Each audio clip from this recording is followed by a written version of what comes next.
everyone. We are Girls Guts Glory. Thanks so much for tuning in. Thanks to Wizards of the Coast for sponsoring us. Thanks to Johannes Plenio at coolfreepix.com for some of our background images, Rachel's cool moving backgrounds. James is our PG art on Patreon, one of those. You know what I'm talking about. Yeah. So I am Kim Doherty and I play Daisy Gamwich, and I am a changeling artificer, 9th level. I am Erica Fermina and I play Leaf, your goblin druid, 9th level, circle of the forest. Ooh. I am Alice Gretchen and I play Valara Nailo, your centaur bard. Also 9th level. I am Kelly Lynn D'Angelo and I play Jacques de Courgionot, Firbolg cleric. I'm Kellen Coleman, and I play Rufus Rapunzel, rock-gnome wizard. And I am Rachel Seeley, your human DM, level 25. Just kidding, I'm like level 3.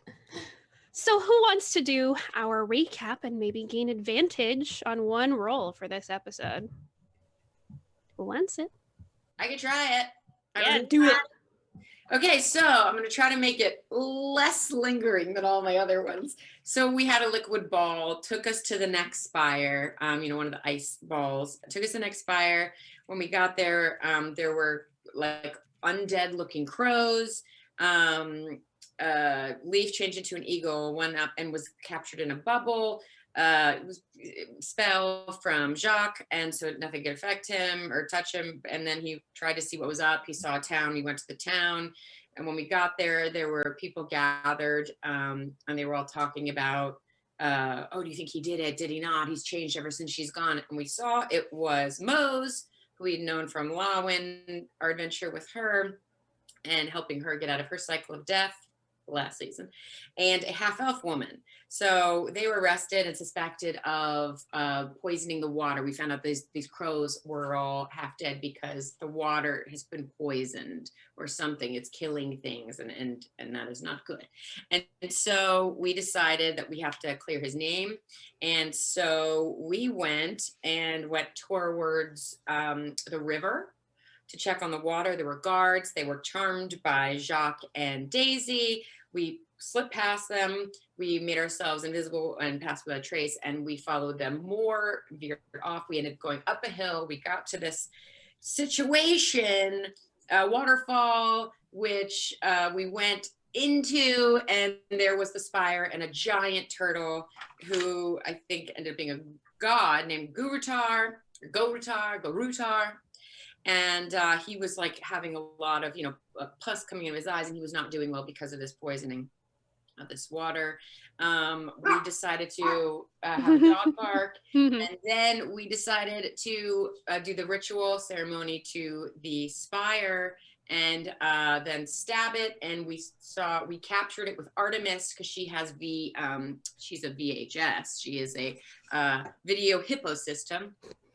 And captured this green thing going by that looked like the half-elf woman, because there was this other statue thing, which I didn't get that one part, but there's a statue or an image that we captured of this half-elf woman reaching out for an arm, blah, blah, blah, or something. And this is still long-winded. And then we hurried back down. We showed that we went into the trial. We showed the evidence from Armidas. What do I just say? Armidas. What is this? What is her name? Artemis. Wow. Artemis. And then we charmed the half-elf woman again. Jacques did that, and she told the truth and said, we cleared Moses' name. She got, her up, her due, whatever. And then we decided to go outside, eat some food that were from lotuses or something that were lotuses. And then we were talking to Mose, and we're going to go inside and try to sleep and eat. Yeah. Except for the statue part. But that was very long. And we destroyed the spire. Yeah. I said he speared it. Yeah. And then the thing went by. Yeah. Yep. You destroyed that ice spire. The statue, I believe, is the bird basin you're talking about? The one that was in the middle of the temple? Yeah. Yeah. In the middle of the shrine. Yes. Yeah. So, when we last left off, you were going with Mose, who had shown you his new animal companion, another rabbit named Blue. And he brings you down the street with him past the longhouse and to another curving street. And he brings you to a tavern called the Wild Grapes. And inside the tavern, he sits you down. It's very low ceilings. It's dark, but you're illuminated enough by candlelight that you can see each other and you can have a pleasant conversation. It's very intimate here. And he gets copious amounts of wine. He comes back from the counter with 2 earthenware jugs that he sets down and several cups. A waiter comes after him and puts a cup in front of each of you. He sits down, sighs heavily, and tells you, long story short, that Lawin died 5 years ago. He almost died as well in that temple. And for the 4 of you who were in the afterlife before, this is all very familiar. You know what they were facing. All of these bulbs that had grown in the center of this temple ended up expelling zombies over and over and over, plant-based zombies. And without you there, in the reality, Lawin died defending Mose.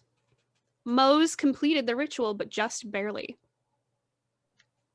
And he almost lost his life for it. He was thankfully found at the last second, and he was brought back. And he expresses that he has felt immense guilt at losing Lawin during this time. He also lost his familiar that day, sadly. But he pets Blue and he says, I mean, it brought me to Blue. I have a new familiar, and I don't know, I couldn't stay here after that, so I wandered a lot. I just needed to travel for a little bit, be on my own. And I only came back a couple days ago, honestly. And then all this happened, and well, you knew the rest, pretty much.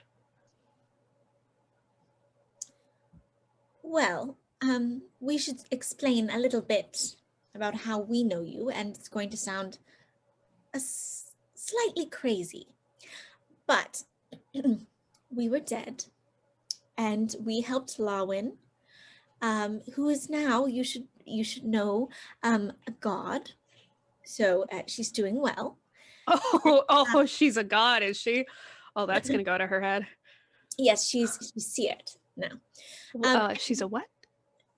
She sorts souls as a god, but also, you know, we got to meet Green and you in this weird dreamlike state. Just thought we'd fill you in. You know what? Weirdly enough, I believe it. Well, good. May I have some wine, please? Yes, of course. And he, with his only hand, pours the rest of the cups full. It's very thick, but it's very sweet. A little tart just at the last notes. 36 bits of cherry. Yes. I wanted to ask, is there a way we can eventually return? Your great turtle needs a little bit of just attention from the sort of terror that has occurred on this land. Attention. Yeah, it's funny that you say that. I feel like I should fill you in on a little bit. So this temple that you say that you saw, and that I think I saw, I'm not sure. It's been missing. The temple disappeared like centuries ago. It's to a god that we've all pretty much forgotten, but I have a feeling now that I know who it is. Gorutar. he's not necessarily a god to us. He's an avatar of nature. Do you know what I mean with an avatar? He's a manifestation of the land. And I think, hopefully, with whatever you did up there, the pollution will dissipate. And if the land is cured, then he will be too. Does it also work the other way around? If he is cured, the land could be cured? Honestly, I don't know too much. All I know is, no one's seen him for a long time, so I kind of thought he wasn't real, but you know what? At this point, I'm willing to believe anything. We saw him today. I gave him a little bit of healing. He communicates telepathically. Like my dad. Your dad? My frog dad. I have a frog dad. Sure, why not? Yeah. Yeah, well, thank you. It sounds like you were there for Lawin when I was not able to be. And for that, I have to thank you. To Lawin. Wait, before we cheers it, do you happen to have anyone have a spell to make this non-alcoholic, or do you have a non-alcoholic version? I can. Yes. Yeah. Right. Yeah. Hang on. I'll be right. I got a thing for you. Hang on. Okay. He leaves and he comes back from the counter with a glass, and it's this pale lime green liquid that has ice slush, and he puts it down in front of you. Oh, this looks up. And he nods. He says, "It's my favorite, non-alcoholic." All right. Well, I'll take a chance with that sludge-looking. Cheers. Cheers. To Lawin. The ice slush that you're drinking is lime and mango with just a little bit of spicy seasoning in it. Yum. Very It's great. bright. Very I bright really flavors. like it. The spice makes it feel like you're getting a kick. Mm-hmm. And So, Are you hurt? You got kicked? No. oh no, it's like invigorating. Yeah. You know, that kind of like Yeah. not a Oh, literal. yes. It's like a The meta speech. Oh, Rufus, Shock, you have such yes. a way with words. It's a shock.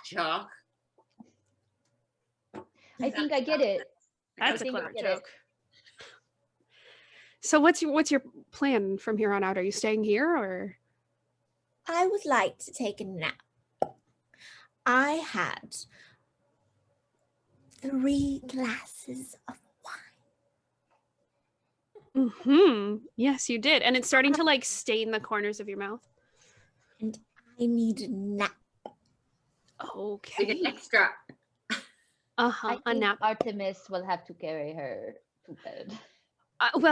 We can get you a place upstairs, and you won't have to pay for it. I'll take care of you.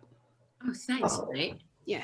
Thank you. And as much as we would love to stay and visit your beautiful little city some more, we do have other ice spires that we need to take care of. Oh, God, there are more. There are, I'm Unfortunately. afraid. I think we've got Goodbye. 2 left. 2. 2 more. Mose, you're the most. And he laughs at that, and his dimples get really deep. Thank you. I appreciate that. I will say that when we met the Dream You, I was hoping you would come adventure with us the way that Lawin did. Oh, But that was you weren't. It was you weren't real. yeah. You weren't dead. And yeah, you're still alive, so you couldn't have I traveled am. with us anyway. Okay. Good night. Oh, all right. Oh, she just fell off her her stool. All right, we'll get her upstairs. And he goes over to the counter to negotiate a price for some bedrooms for you. And he comes back with 2 keys and he puts them down on the table and he says, "I can only get 2 rooms, but they're yours. Thank you. That's more than enough. Least I could do." I pick up Daisy, just cradling her. Oh, all right. Is she okay? All right. Daisy and I will take one of the rooms, I think, with Artemis and Calliope. All right, and I'll go with Jacques, man to man. And I'd rather man, triple, got the 3 amigos here now that we got a little magenta sash going on. 3 men and a little stashy. No. We're going to go reaching all day long. Is your Is arm that okay from that reach? No, it's not, because it gets cut off. Now I look like Mose. Oh, but this is talent, so it's not. Mose, before I go to bed, I forgot to ask you, how did you lose your arm? Oh, it was at the temple. And when they found me, it was gone. Yeah. Sorry, mate. Yeah, it's an odd thing to steal from someone, but a couple of days ago, I commissioned someone to craft a new one for me, and hopefully this one will get better. So I was going to great. say that Daisy is quite masterful with making Oh. things. Maybe Awake. I can make you an arm. maybe in the morning she'll make you an arm. A Yeah. mechanical arm. okay. Jacques, if you just bring Daisy here to the bed. Yes, I'll bring her upstairs. Thank you. Mo, if we ever need you one day, may I call on you? I have some ways to communicate over Yeah. time. Excuse me, Sure. please. If I can get to you, I will. Merci, thank you. Yeah. Okay, Daisy, it's time for this flower to go to her bed. I'm going to put you in your soil. I don't know. See you in the morning, Mose. Give me Yeah. the arm. Oh, okay. And he's just cradling the rabbit in one hand, and he's just nodding. Yeah. Okay. Yeah. You get some good rest. You get her some water. Leaves Will do, gonna thank you. to pat Blue on the head. Mose bends down and lets you do it. Good night. Good night. Leaf, before you go, I give Leaf one of the sending stones. That way, should anything happen in the night, we're good. All right. Yeah, I tuck blankets around Daisy, and then I go to my bed, which I can't quite fit in, but I can lay my upper half. Yeah, on the legs are kind of mattress. sticking off the ends, Yeah. but they're pretty good. All right. You can all mark off that you're getting a long rest. You wake up early in the morning to a nice, humid, wafting air coming from open windows in your rooms. You hear birdsong outside. Bright beams of sunlight coming through. My head. Oh, but an arm. I must craft an arm. You do owe a man an arm. Here is a glass of water, and I pour from one of those little porcelain basin pitchers Mm-hmm. a nice glass of water for Daisy. And Daisy starts tinkering with her scrap metal and different little, she has a bag basically full of scrap parts that she just picks up along the way, trash. What might be one man's trash is her treasure. Mm-hmm. She takes all her little metal scraps and starts putting together, tinkering to make a little arm. Okay. Leaves How gonna long take does it some- take you? I was just saying, I'll Leaves gonna get take right some back time. to you, Lee. Yeah. How long does it take you, Daisy? Takes me a couple hours, but All right. We'll say that you can do that in your room. Leaf, what were you doing? Leaf's gonna go outside and just sit outside and do some rituals to, switch out some spells. Maybe get some, switching out Beast Bond for Speak with Animals. Mm-hmm. Maybe switch something out so he can talk to plants. That Okay. sort of thing.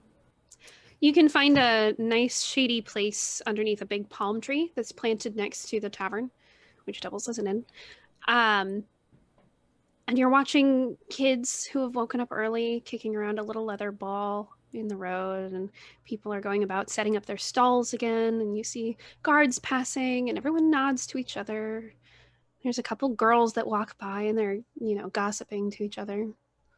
And across the street, you see Mose coming out of his house. I'll give him a wave. He nods back. His free hand is just cradling Blue against his chest. And he gets out, sets Blue on the ground, and closes the door behind him. Says something to the rabbit down below him, and they both head across the street to you. And he kneels down in the dirt in front of you and says, "Good morning." Good morning. What are you and Blue getting up to today? Oh, I figured we would see you off. Oh, that's nice. Oh, yeah. I'm just. Where are you going next? Wherever the next spire is. We don't really. So you don't know? No, but we have a thing that takes us where we need to go. And it's very handy for this circumstance. Saves a lot of travel time. Oh. What is it? It's like Leaf's gonna pull his out of his bag and just show. It's this. You crack it, and the liquid goes on the floor, and it makes a door, and then we go through the door in the floor. It makes a door. Can I look at it? Don't. You can look. We only have a few of them. I understand. Yeah. Okay. He takes it and he looks it over. And you can tell he's doing something to try and analyze what it is. He's not breaking it open or anything. And he chuckles a little bit in awe and puts it back in your hand. And he says, That's a pretty powerful magic you've got there. Do you know what that is? We've been calling them ice bowls. Well, I mean, you're not wrong, but it's the liquid version of a spell. It's very rare and very expensive. I mean, that's like thousands of gold worth. So I would make sure they're hidden. But if I am just a humble warlock, but if I'm correct, I think you all have liquid versions of the spell Dimension Door with you. That would make sense. Very cool.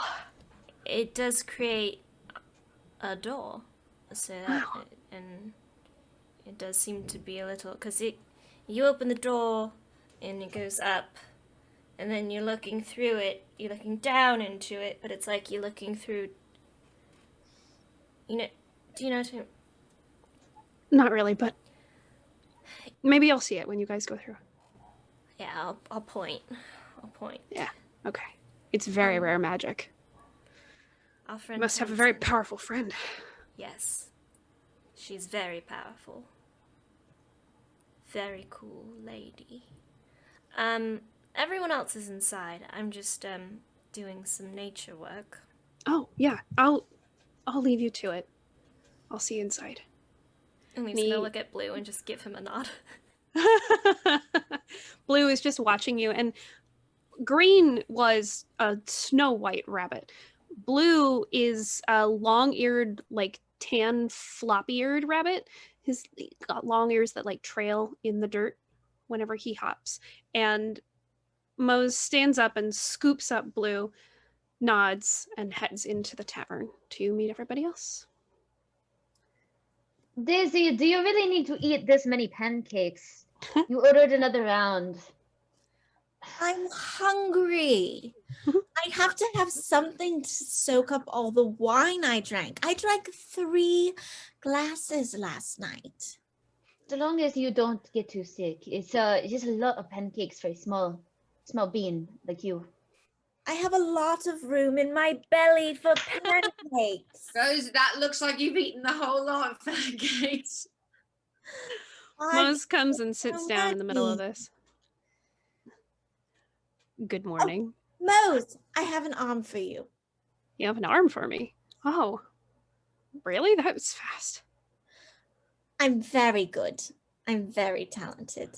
And so Daisy takes the mechanical arm. She's made it mostly out of brass, so it's kind of that coloring, and it can kind of grab and open and bend. You'll have to get used to the mechanics a little bit, but here you go. He puts his tan arm, what's left up to the elbow, on the table, and he says, how do you put it on? Oh, it's quite simple. And Daisy kind of slips it onto his arm, and there's a bit of, it's almost like a belt that you fasten, and she tightens it so that it's properly secured. He pulls it back and he flexes his hand a couple of times, and it's kind of stuttery at first, but then the movements become fluid, and he does a couple of dexterous moves with his hand. That's good work. Thank you. That's very good work. Wow. Mo, do you mind if I ask you, the elven woman that was put to trial, what is her name and what will her punishment be? Because I fear she will attempt to wreak havoc. Thank you for your concern. Her name is Arit. She was, I guess technically is, a sorcerer. She's always been kind of the black sheep, you know. All of her family, they're well known in town, and they're all well-to-do, and they all excel. They're rather nice, but they held her to a really high standard, and I don't know. She's probably going to get locked away. She'll have to do something to redeem herself, but the court will decide what that is. But they were threatening execution, so no execution. Honestly, I don't know. I'm not part of the court, but hopefully it won't be an execution. We will check in to see and try to keep updated. If we can save somebody who has been, you know, compromised in that way, it would be beneficial for everybody's health. Yeah. To save someone. I agree.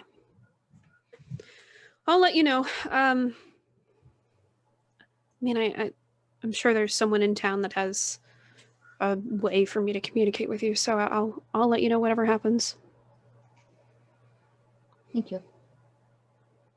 How soon are you heading out? Post haste. We need to get the spires. I honestly was waiting for Daisy to finish her pancakes. We've all been standing around watching you eat them, Daisy. Yeah. I mean, I thought I could put things down, but Daisy, you really can shove it in. It's impressive. Oh, wait, shove it in. There you go. Good one. Thank you. That wasn't so far of a, that was just right there. That's what she said. Oh, a little bit lagging. You're getting that. All right, Mose, it's a pleasure to see you. We will be on our way. Okay. Oh, I promised. You are an interesting group. Thank you. I promised Mose we would show him the doll. Oh, yeah. I'm very curious to see what it looks like. Maybe we should Do we do go it in the outside, tavern. everybody? Yeah. Or at least in a maybe in one of the rooms, so it's just out of sight. You know, just not to cause trouble. Yes, let's go to our room then. It's not gonna like leave a mark or anything, right? No. No. It'll just disappear. Wow. Okay. I assume we haven't actually stuck around to find out. I mean, as long as it doesn't set things on fire, I think we should be no. good. Okay. I've never actually seen Dimension Door, especially not in liquid form. It's a highly unstable spell if you use it in liquid form, so sorry, I'm getting carried away. Let's go. All right. Leaf is now very concerned because he's realizing that they've never seen what happens after they leave. All right, let's do it. Leaf, you seem a little worried. Do you want me to work on maybe prepping something in the next day just to check on your family? Make sure everything's okay. Oh, no, I'm fine with my I think Robert's fine. I'm just realizing, and Leaf's gonna sort of lean away from Mose, that we don't actually know what happens after we go through the door. That's why she was saying check on your family, because the last place we were going through the door was with your family. Oh, yeah, but we didn't go inside the tree. We left the No, tree. that's true. But I could always check and use eyes, look to see through animals, through your Sorry, that sentence alone. I could use eyes to look. Just I feel like does Robert have a way of contacting you? I feel like he would have contacted you. Well, if he's dead, he would. I mean, he's not dead. He's not dead. But yeah, maybe use your eyes to see. Shock. It's a powerful spell, but I haven't used it yet. But I think maybe for safety's sake, I should. Real quick. All right, Take go 10 for it. minutes. Okay. Yes. All right, let's scry. All right, so I'm gonna scry. okay. Are you scrying specifically on just Robert? Yeah, I think I want to try to get wherever we left, whatever sort of creature was closest. I think Robert hangs out around the area we left at. Yeah. All right. You scry and you all see Jacques' eyes just glaze over. And Jacques, what you see is of like floating vision. Like you're looking through your own eyes in this area and you see the little island that Robert's tree is on. You see the sun shining. There's no hint of frost here anymore. And you can see the lake on either side. It's actually rather pleasant, when the sun comes out. And you see Robert sitting right outside of the entrance of his little tree den. And he blinks one eye and then the other in the way that frogs do. And you see all of his children jumping on him and hopping off and getting into the water and jumping around. And they are all so high energy. And Robert just sits there and blink, blink, blink, blink. And you see this little family just having a good time. Okay. So I watched for a few minutes. Nothing seems to change. No. Everything's fine. Yeah. I come back and I go, oh my gosh. That spell is amazing. Everything's fine. No, it's great. I never used it before. That is I feel enlightened. Your father is fine, Robert is fine, our family is fine. It's just that's a spell. It's a powerful spell. I like it. Very cool. Thank you for doing that. What's it called? No problem. Scry. Yes, it's a scrying spell. I finally read through it in one of my prayer books, and I just feel like I to understand take it. notes.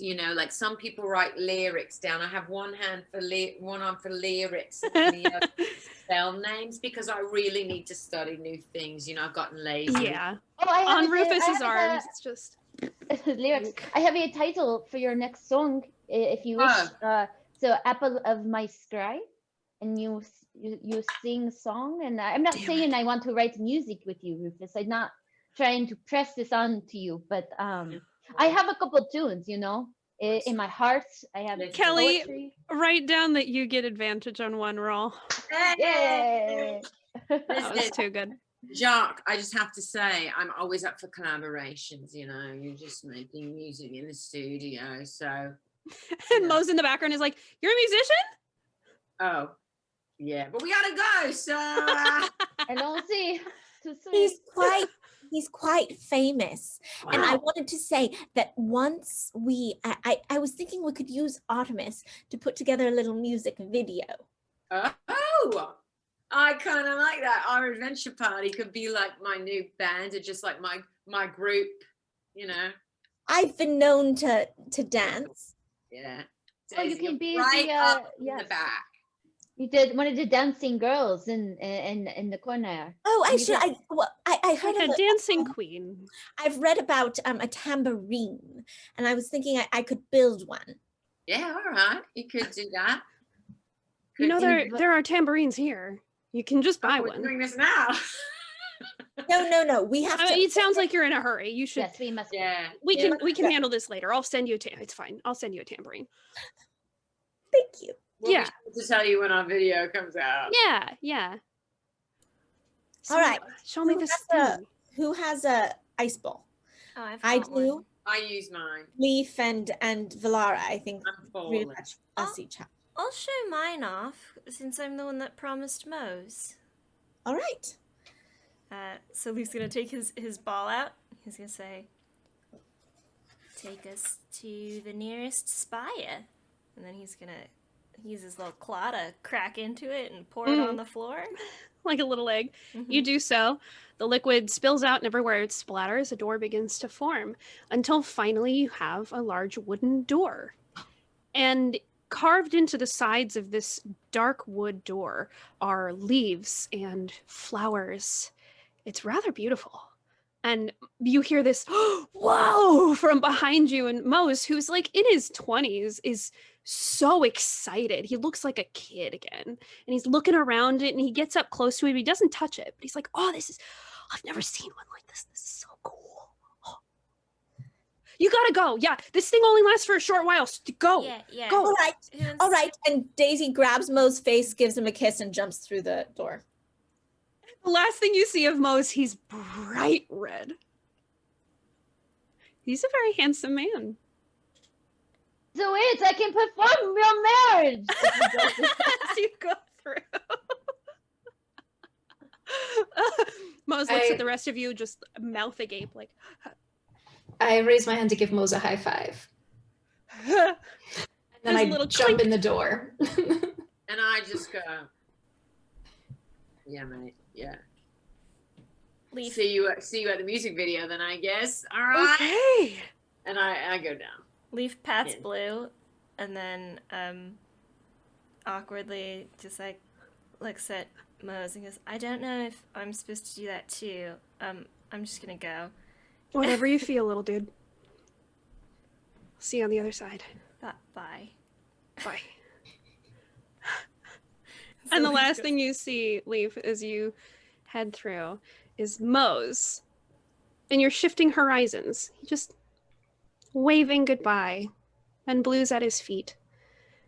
And then the door blinks out of existence. And you find yourselves suddenly surrounded by noise and color and light. As you find yourselves in the very familiar surroundings of Mozumdar. It's my hometown. Mine too, mate. So you're underneath an archway of a beautiful sandy colored stone, and there are brightly colored mosaics on top of the archway depicting a river and fish, and a market is dead ahead of you. People are in full bustle, going in and out of shops, going around to salons, getting hair done. It's a whole to-do. It's very noisy and loud. Is Dayport part of Mozumdar? Or am I wrong? No. Oh, maybe I'm from Dayport, but I live in. Well, fine. You have been living in Mozumdar. Got it. And this is also where you went to school. Got it. Yeah. To learn your magics. Yes. So I'm immediately on the alert for where this ice spire may have infected my beloved hometown, my chosen hometown. Make a history check. Okay. Both of you from Mozumdar. Let's see if you remember. 7. Heard of something. Ooh, history, mate. I mean, I shouldn't even add it. It's already 17, but I could add my things to it if I could find them. And then, on a computer, it's just okay, 20. All right. Valara, you're a little too preoccupied because something catches your eye and it makes you stop dead in your tracks. You see another centaur way across the bazaar. What color? dark brown. Dark brown centaur. You don't see their face. It's a man. Around your age, a little older. And it's one of the only other centaurs you've seen in a long time. So I would just be fixated on that. You are positively fixated. Rufus, with your dirty 20, you remember where it is because you've seen it before. The ice spire is something you ran into, or you were thrown into, when you first entered death. Or at least that's what you remember. There's still that year that's just missing. But you know where it is. There was a day, you remember, it was during the festival of the Eternal Caravan, when the ghosts of the family members that you lost, all of the warriors, the great clerics, the great paladins that lived in Mozumdar, their souls are joined in something called the Eternal Caravan. Way outside in the hills, on a specific day of the night, you see the ghostly figures in this caravan walking by, saying hello. I remember, and we followed them out. You did, because the last thing you saw, the caravan was completely disbanded. All of the ghosts, except for the figurehead, were gone. And you followed that spirit out into the desert, where you found a hidden temple underneath the shifting sands, and there is where the ice spire was. And there's tapestry on the wall with the horse skull. Yes, there was. Yeah. Oh my gosh, I know where it is. Hey, everybody, you know, I'm glad we're at the bazaar at Mozumdar. I wrote lyrics about it. Anyway, it's, you know, let me see. Well, how's that song go? Should I sing it? We're here at the bazaar, here in Mozumdar. As you start singing, everyone in the crowd turns and begins to watch, and you hear some of them whispering, oh, is that Rufus? Is that Rufus Rippard? And then I'm just going, people are coming from afar. Here we are, the bazaar at Mozumdar. And then, anyway, flourishing chord. That's how I end. A crowd has gathered, and as soon as you end, they all begin to applaud. I'm back home. I just had to start it with a song. Hello. There are cheers from this audience. This is definitely where a large amount of your fans are from. I like it. Oh man. Somebody just hit me in the face with, oh my gosh, these are panties. Rufus. Yep. Oh, it's nice to be welcome back. You remembered. Who was that? Mary. I'm not gonna do that, but I'll put him in my bag. Sorry, Joe. She's a wild one. That one. Mary from the show. She's always at the pub around the corner. Always. She's really into drinking. I guess I can smell. I mean, but sometimes the panties are just in her pocket. She does it as a joke, you know. She just likes. Does that make sense? Because they smell like alcohol. So have an extra pair on. Yeah, sometimes she uses them as a napkin. When she gets real drunk, she uses it as a napkin. She forgets. It's like, which pocket's my handkerchief? Panties, panties. You know. Valara, as this conversation is happening, you look away for a split second to see what the hell Rufus is talking about. And when you look back, that centaur has left the bazaar. I say to the group, will you excuse me? I'll meet you all at the pub. And I say to Rufus, the one that we frequent, give me 5 minutes. Wait. And Leaf's gonna take the sending stone out of his pocket and hand it to Valara again. Just in Thank you. case. Do you want me to come with you? I'm good for now, thank you. Okay. in the meantime, maybe we should all go try to find a shop and maybe get some things if we can. I wonder if my son's here, if he's still on the road. I mean, he doesn't know where I am. I'll follow you up. I mean, I haven't seen James is his name, but we call him Jukebox Hero, you know. He's the Jukebox Hero. Sorry, I haven't but I haven't seen him, but he was on the road when I believe he was on the road when I Someone in the crowd pipes up and says, "Oh yeah, Duke is in town." My son's here. Well, yeah, he came in like a couple months ago. Oh no, never mind. No, he came in years ago. It was back when you went missing. Where you been this whole time? Wow, that's Saul's story, isn't it? I look at the group and I'm just like, you know, I'm gonna save it for the book. Rufus, would you like Yes. to go see your son? Should we go find him? I mean, yeah, we could try. I mean, I have a great apartment here. We have a place. We don't need to rest right now, but it's great unless I was dead. So someone could have sold it, I guess. Well, My estate. let's go find your son, and perhaps he can fill us in. I don't even know where to look. Excuse me, you, the person who we were just talking to.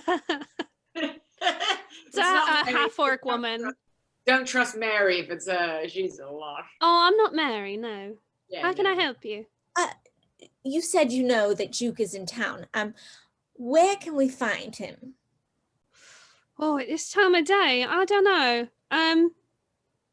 Rehearsal? Is he working with the band right now? No, he's not Best roadie working. in the biz. Best roadie in the biz. I don't know where he is. Sorry. It's all right.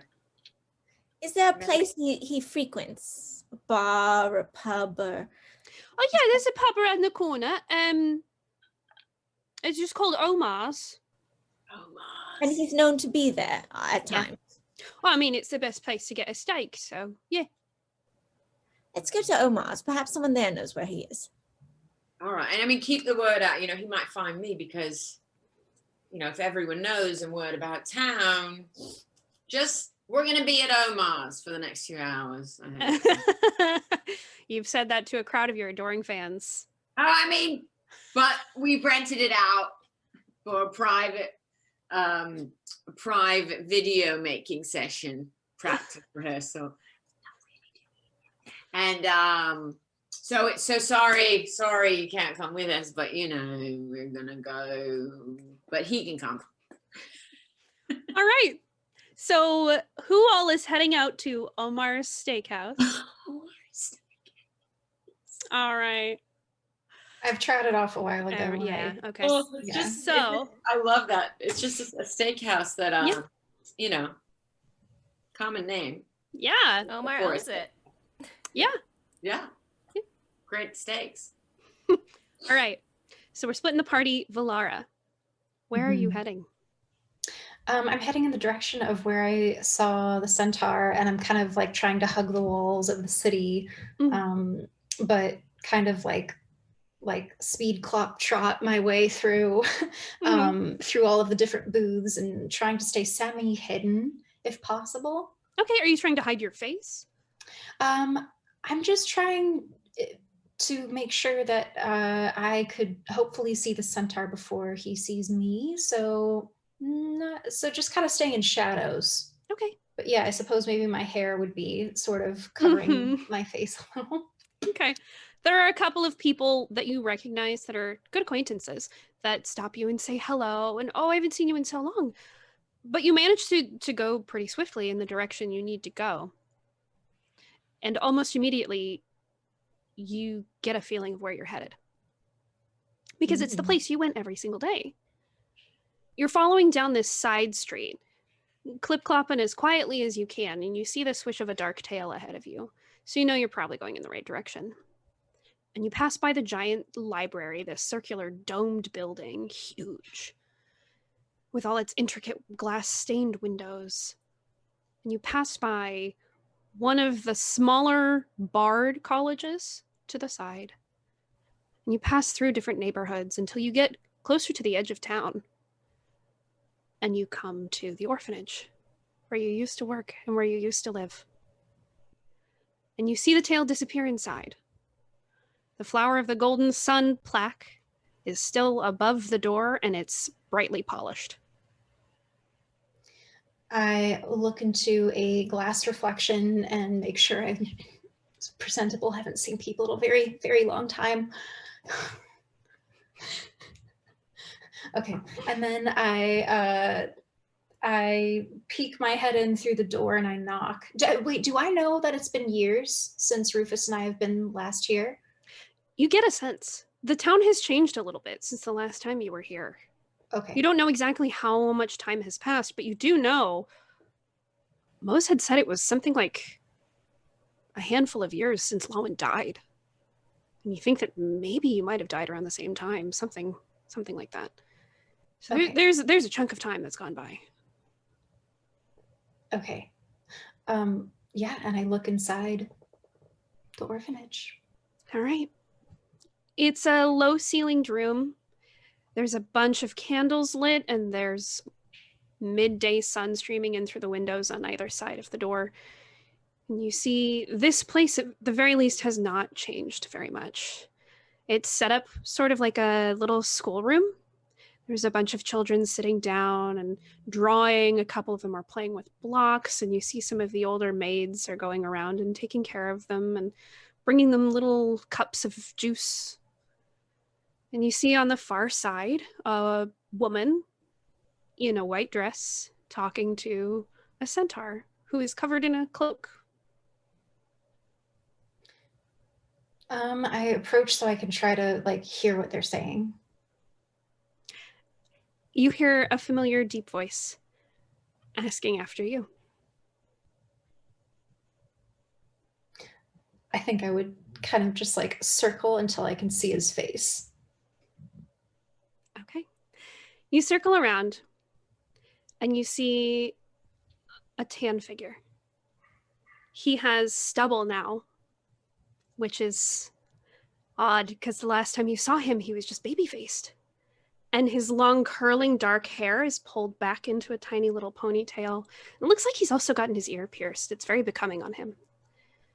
And he has just a simple shift on over the top and a cloak pulled up, and he's talking to this woman, and he catches you from the corner of his eye. And at least 5 emotions cross over his face at the same time, and he leaves the woman immediately and comes to you and wraps his arms around you. And then I just melt into tears. You both have a little bit of a cry. And he kisses your cheek, and against your ear, you feel his breath, and he says, "I've looked for you everywhere. Where have you been? I've looked for you. I got dropped off. They left me in a town about 50 miles south of here. You have to believe me. I have looked everywhere for you."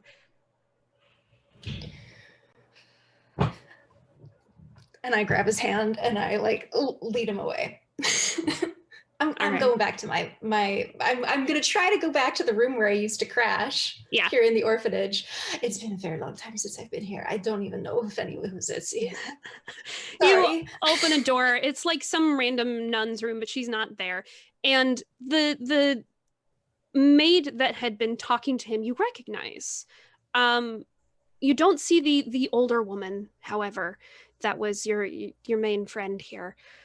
But this younger woman you do recognize, and it looks like she's sort of taken charge now.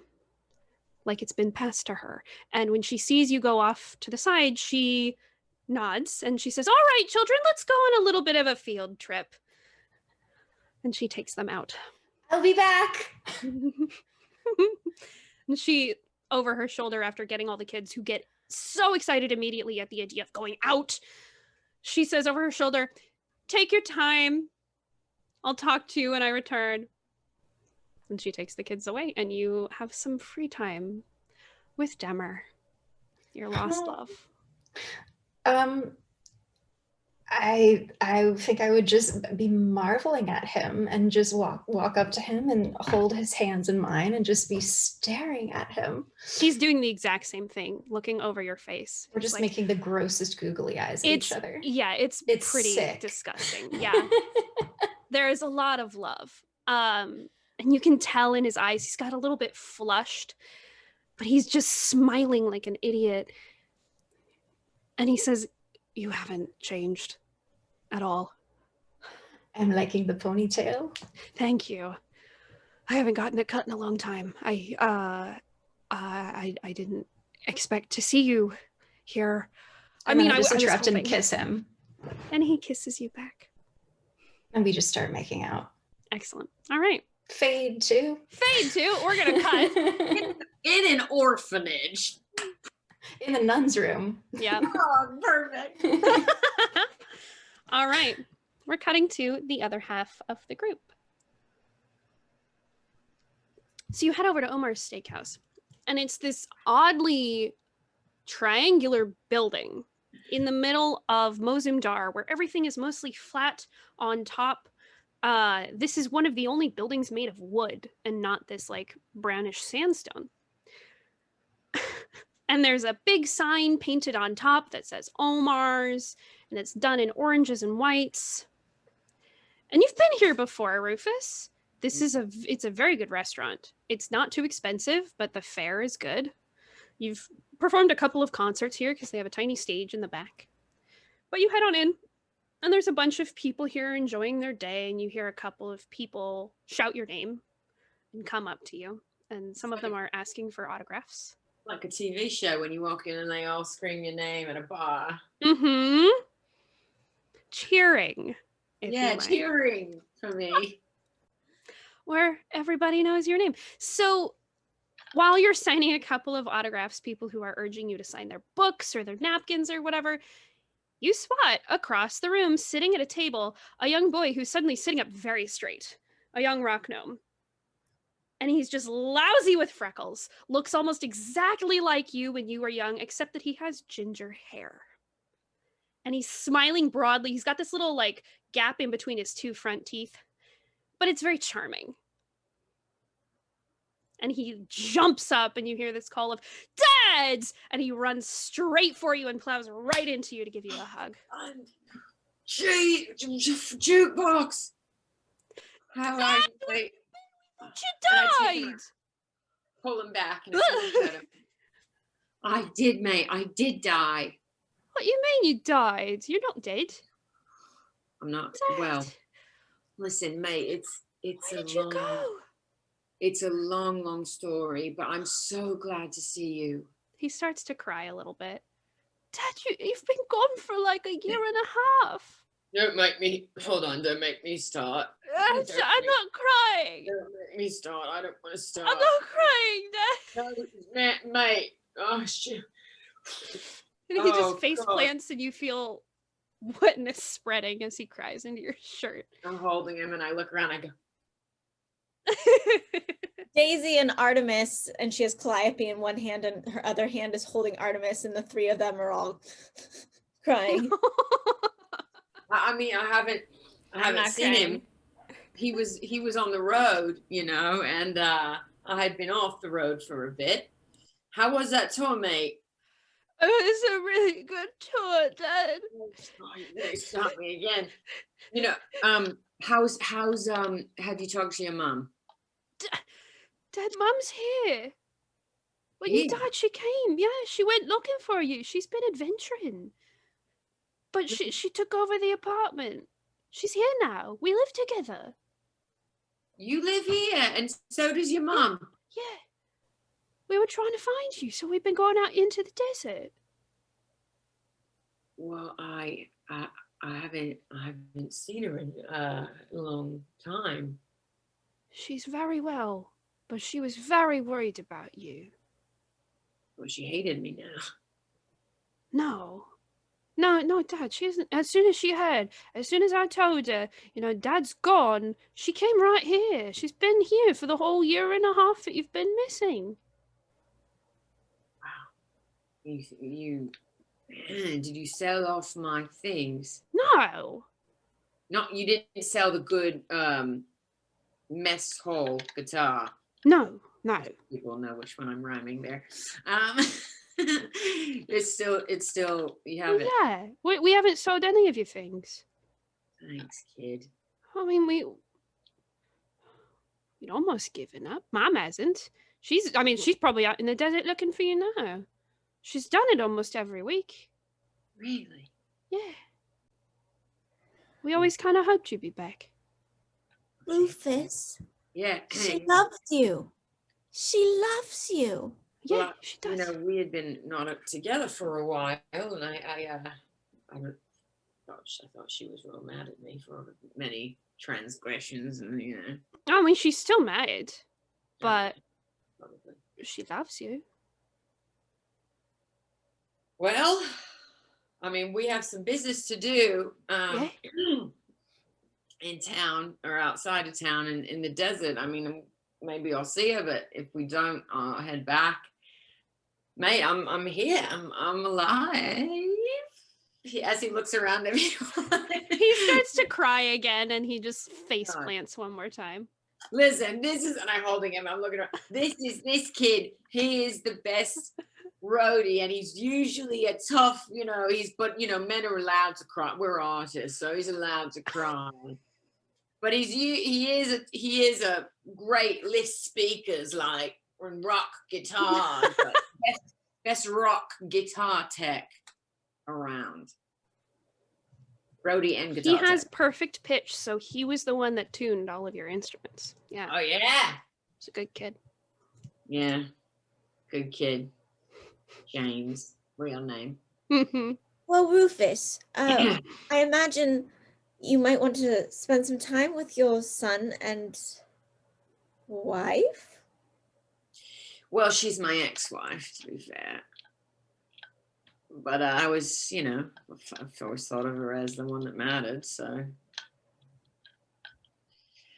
Makes me really nervous, to be honest. I haven't seen her in a very long time. Son, how long have we been gone? Sorry, these are my friends. Son, yeah. I haven't even introduced you. Look, these are my new friends. Long story short, we're an adventuring party. I'll explain later. I know it sounds crazy. Well, let's sit down and I'll buy us all around. All right. And you can tell me all about it. Yeah, they have that good non-alcoholic. I'm still on the trail. Are you really? Still on the trail. That's what we call Dad, it. I'm so proud of you. I know. He begins to cry again. Yeah. His face is just glistening with tears. And as you... He's the reason. As you sit down and you begin to tell him everything as he's wiping tears and snot away from his face and drinks are being poured in front of you, I'm going to take a break. Be back soon. See you all in 2 minutes. 2 minutes. Bye.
Welcome back for your break. All right, we last left off discovering that Lizzie, Rufus's long lost love, is in town. So you sit down at a table with your son, James Jukebox, and you word vomit. You let him know everything that's happened. And he looks very confused, but most of the time he's actually just trying to hold your hand, which is unusual for him because he was normally a little standoffish, not unpleasant, but you know, he's a young boy. Sometimes they get standoffish with their parents, but he's like beside you the entire time. No, I thought he was in his like mid to late 20s. Yeah.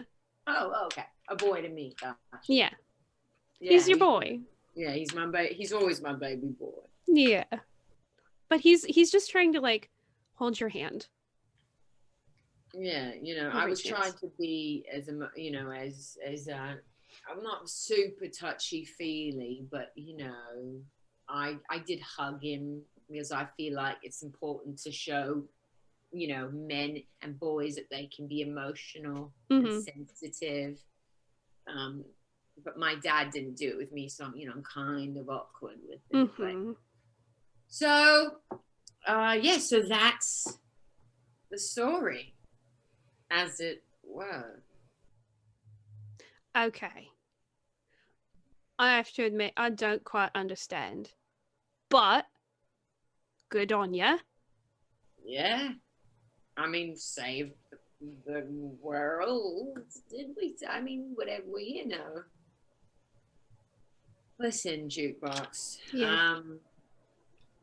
I'm really happy to see you. I'm really happy to see you too. I can't believe you're alive. We were sure you were dead. I was dead, and I didn't think I'd ever see you again. And I'm not gonna talk about it because it's, you know, I'm not gonna. Don't start crying or else I'll start crying, and I've cried a lot. Don't you do it. I'm not gonna do it. Another round. Yeah, my usual, you know. All right. Yeah. I feel like it's a lot of that's a comedic moment of us like trying not to cry. Like it gets really sensitive and it gets really touchy, but then all of a sudden it's like, no, don't you stop. Don't you stop. It's fine. It's just a burp. We're fine. Just drinking from your root beer or whatever you have. I'm constantly like, you know, patting him on the back and just being like, it's my boy. And I probably at one point do pull him aside and in confidence and tell him, maybe I should act it out, but and tell him like how the only thing I was thinking is that I had lost my son and I wanted to see him again. And then I say, and your mother, to be honest. But. When you say that, he like pulls his shirt up over his head and you can hear him underneath his shirt just going, and he pulls his shirt down and he says, I'm fine. Yeah, it's all right to cry, son. I'm not crying. Shirt goes back over the head and you hear him like hyperventilating under the shirt and he pulls it back down. He says, it's fine. Yeah. I mean, if you could think of the most Bill Nye way of of being vulnerable. You know, I missed you. You know. Because he has that finger, he can't. That's why sometimes I talk like this to get into Rufus, and then I lose it, and then I go back.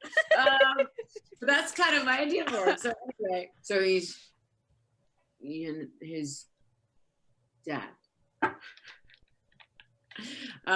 Yeah. All right. He brings you back to the table and he says, wiping tears away and trying to hide his face, he says to all of you, well, I know Mum would want to see you. Last time I saw her, she was going out into the desert. Well, I mean, that's where we have to go. What, can I ask you, what happened with the Eternal Caravan? What happened with all those ghosts? Where'd they go? Did you ever find out? With what? The Eternal Caravan, you know, the ghosts that go on parades and they haven't shown up since. We didn't see them last year. Well, I believe their souls have been. Oh no, you know what? They're probably trapped in the spire. Their souls haven't been sorted. Is that Oh, in the things that you that you stab. told you about that we have to like? Yeah. Maybe. You're so I mean- smart, Dad. Well, you know, it's not. It doesn't happen often, but sometimes. Take after your old man. So yeah, I mean, I feel like this woman, Oral. It's Auril. Oral.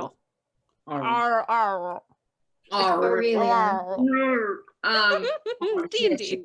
You know, she's trapped this world in a very, you know, horrible state, and the souls are not being sorted. That we have a new god, you know, the one I told you about, and we had to leave on, and we, you know, and all of that, you know, in our private, seen off camera. Yeah. So- I remember.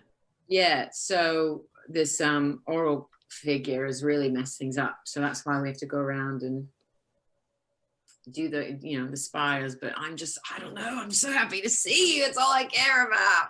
I know. I'm so happy you're back, Dad. Oh, here we go again. I'm fine. Well, I'm gonna be a mess, but I'm gonna save it for my room. Yeah. We'll go cry about it later. Yeah, I'll cry some more. I don't know. We should go back to the apartment just in case Mum's there. Should I go back to the apartment, or should we go and we have to take out this spire? Oh yeah, maybe you take out the spire. Gang? Well, is your mother in the desert where we need to go? I mean, I think so. I'm not sure. Perhaps we can find her on the way. I mean, this is going to be, I haven't really told the group. We had a one night where we talked about our love stories, actually. So I feel like maybe I told them the love story of Lizzie Limestone, because we did start talking You about were very vague about it. Oh, okay. Yeah. You shared the memory of the girl with pigtails They might on hear the hill now time on the hill. Yeah. if we run into her. What do we need to know? You know, all you need to know is at this point, I haven't talked to her. She's my childhood love. And we got married, well, yeah, in a daze as I was coming up. And had, you know, James Jukebox here. And then I got into some things that have caused me to be sober now, as you know, and things went to my head. I mean, I'm very grounded now, aren't I? I'm barely this. And yeah, he's saying that in jest, I think. Mm. And you know, and I took her for granted, and she left me, and I came home and saw her with Jurgens. Oh yeah, she's not with him anymore. She's not. No, they because she was so determined when she heard that you went missing to come back here, and he was like, "No, you can't do that." And she said, "Oh bloody hell, I am." And they split. I mean, they never got married, but This is this is a big difference. I thought the lady hated me, and she doesn't know that I came back for her because I came back. I got sober. I came back to tell her I loved her and I wanted her back. I saw her with Jurgens and I left, and I have barely talked to her except for yelling when she is upset with me. She's a lot to be upset for. So she doesn't know I'm still madly in love with your mom. Rufus, Yeah. you're in love with her, and she's clearly in love with you. yeah, Mum loves you. She loves I don't know. He doesn't know how to deal with it, so he just kind of smiles and doesn't really know what to do. He can't believe Came it. all this way. I mean, if I see it, all right. I mean, it took her a month to travel down here, so This is crazy. I don't know. I don't know what to do. I mean, you can talk to her yourself if you find her out there. Yeah, but yeah, so much to make up for. Yeah, well, that's true. Do you think we should stop by the apartment first and make sure she's not there before we search for her in the desert, or do you think we should just go to the desert? Because obviously we do have to destroy the spire rather quickly. I think we should destroy it and see if she's out there on the way. Yeah, I mean, listen, I'm just an outsider in your group, but I will say we have been having lots of issues with undead here. I mean, they overran some of the smaller towns around here. A bunch of the people left their small towns and they came here. So we you know, very populated right now. But I if you can take care of it, you would definitely be saving a lot of people, because there are undead in the streets every night. We have a curfew. Yeah, and there are people, aren't they? Yeah. Yeah, how about it, group? Shall we? Yes, Let's go. I think sounds good. Yeah. First, we must find Valara if we can. Oh yes. Should I use the sending stone? Yeah. How Maybe- many charges do I have with this thing? I can. It's infinite. You can use it whenever you want. It's just a walkie-talkie. I'm gonna pull it out and say, Valara, are you okay? Valara? Valara? Do I hear Valara? anything coming out the other end? No, you don't. But Valara, Mm-hmm. you hear somewhere in the clothes that you discarded, corner of the room, a muffled voice. Mm-hmm. Valara! Valara! I'm so sorry to do this. I'll be right back. And I reach over to my saddlebag and I pull out the sending stone. Daisy, I'm quite in the middle of something. Is it an emergency? Well, we need to go destroy the spire. How much longer are you going to be? Oh, right, the spire. Right now, it cannot wait till tomorrow? There are problems with undead. I think the longer we wait, the more problems there will be for the people of the town. Can your thing wait for tomorrow? I look over at Demmer. How do you feel about destroying a nice spire? Oh, We could use your big, strong muscles. and he blushes again. He says, "Oh yeah, I mean, yes. If I can help you, I will." Yes, we'll be right there. I'm bringing a friend. All right, we're at Omar's Steakhouse. Omar's Steakhouse.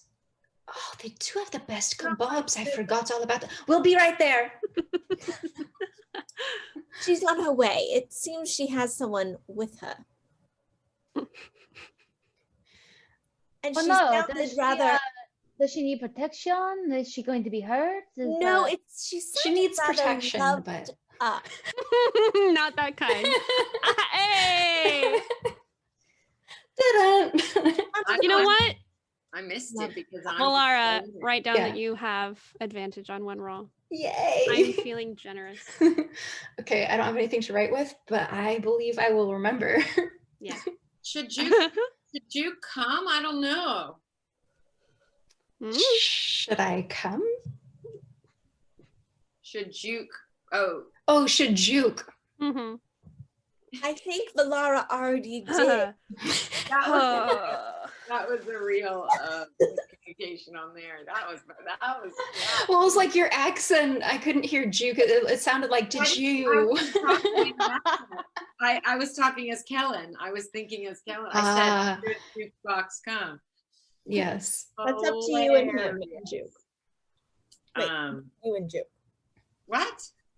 It's What's up to you guys whether you guys want to go. You can ask. All right. Son. Back. Mm. Do you? I feel like I should keep you out of harm's way. I mean, you're not. I don't even know what his. He's a gnome. Mhm. He's a rock gnome, but I don't know what his Class.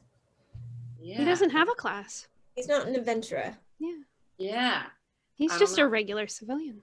I think you should wait. I'd love to let you see your dad in action, but you might, want to stay safe. Are you gonna be okay? Yeah. Your old dad's, already died once. So I'll be all right. I'll come home for safe I time. don't want to lose you again. Mate, you really gotta stop with that. I'm sorry. Mate. It's fine. I'm not crying. I don't want to cry again. It's mate. fine. It's fine. Oh, do you like my new haircut? I forgot It's that. really nice. You look like very chic, very cool. Yeah, I got the little faux and the blue light. Yeah. Bow, It's Get very you- young. Well, the ladies. I mean, Mary's still throwing her panties at me. So, Mary's okay. yeah, Mary still throws her panties at me. So, Okay. there must be something going on in my swag. Anyway, shoot, you're going to stay. Yeah.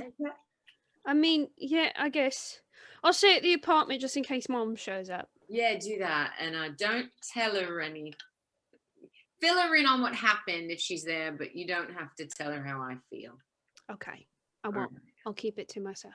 thanks. Yeah. I hug him. And then I'll say see you later. And Yeah, then okay. and I walk out because I can't deal. Okay. When Valara shows up, we're like ready to go. All right. You're all standing outside. Valara, you walk up, and the rest of you see this handsome centaur beside her. And so Valara and Demmer walk up holding hands, and they just ooze the pink, sparkly aura of two people, just totally googly-eyed, gross in love. Positively disgusting. And Valara just can't stop smiling. And she introduces him, and you've never seen her quite so little girly, shy, just gaga, stumbling over her words, can't even quite focus because she's just lost in his beautiful, dark, curly eyes, curly lashes. Mhm. Yes. He does an Curly intricate eyes. bow to each of you and then just turns and stares into Valara's eyes. And he's very useful. He's going to help us take down the ice spire. Thank you. I try. Daisy just kind of bows to him.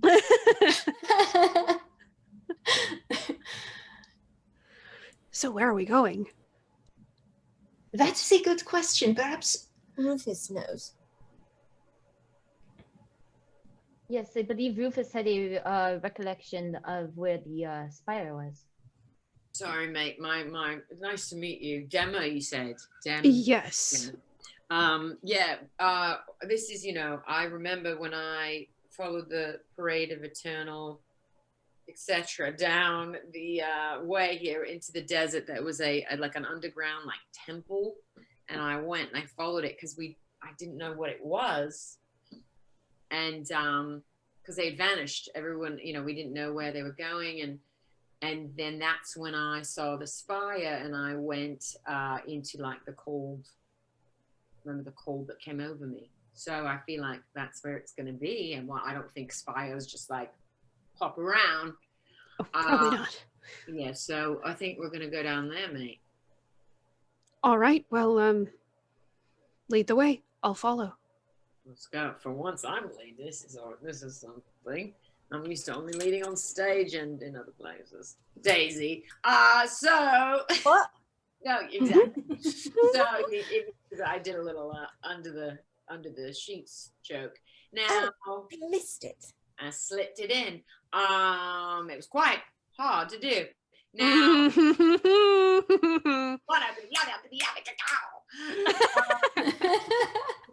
so I started leading the way and going down and.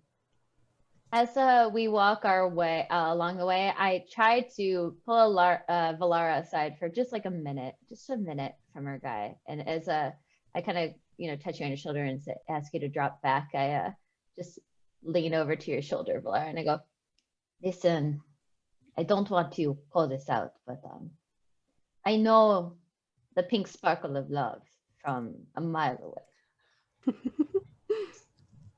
I am not trying to pressure you in any sort of way, but you should know that it is Blanca's bestowed gift to me to perform ceremonies of love. So, if you wish to ever, Sorry, go ahead. if you ever wish to make your bond official, please let me know. I can do so. Jacques, that is a very generous offer. I very much appreciate it. Do you have a bonding ceremony to never lose one person ever again?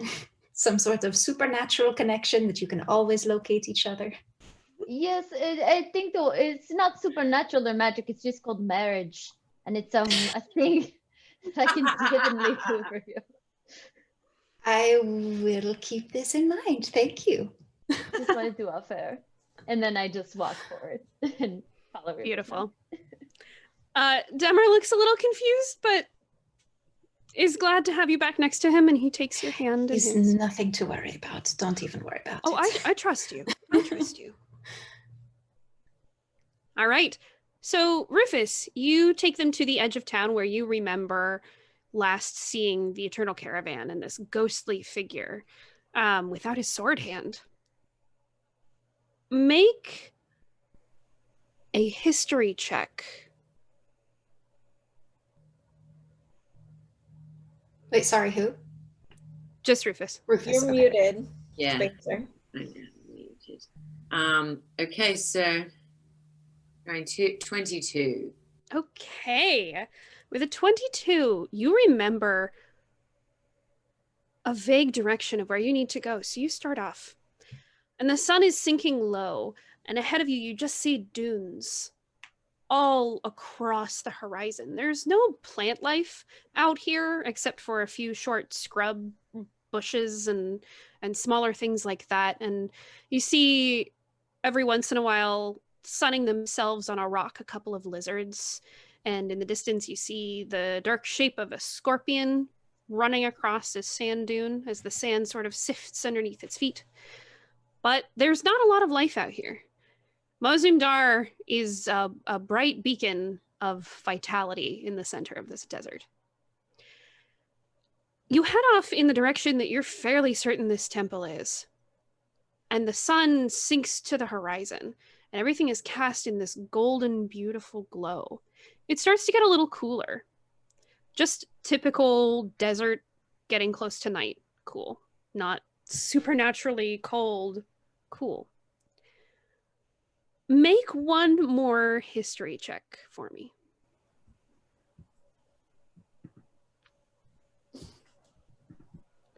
I'll use my lucky on that. Oh wait, it's a history check. So I have I think I have advantage on history for some reason. Be under. What would it be under?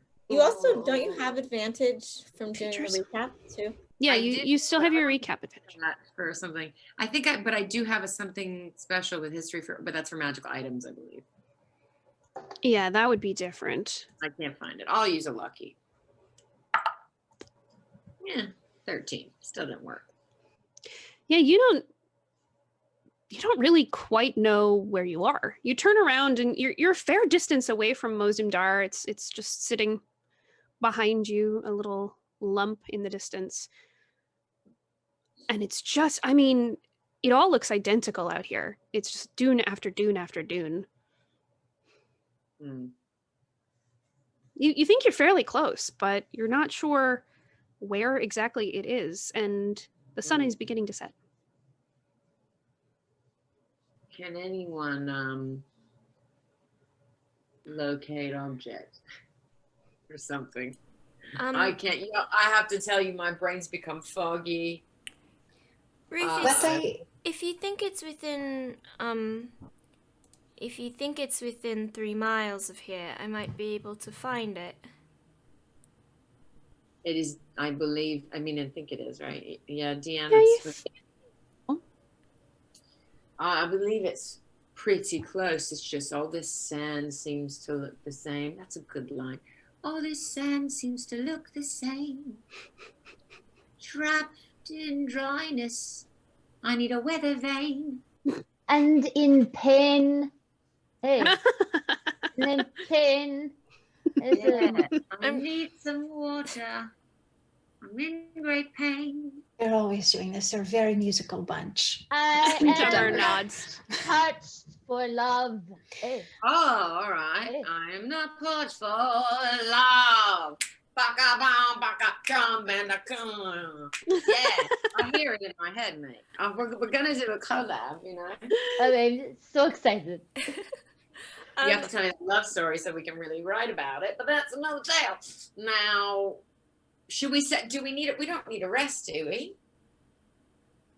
No. No, I I- mean, if I did rest, I would receive a pretty powerful spell back, but I don't think it's that important.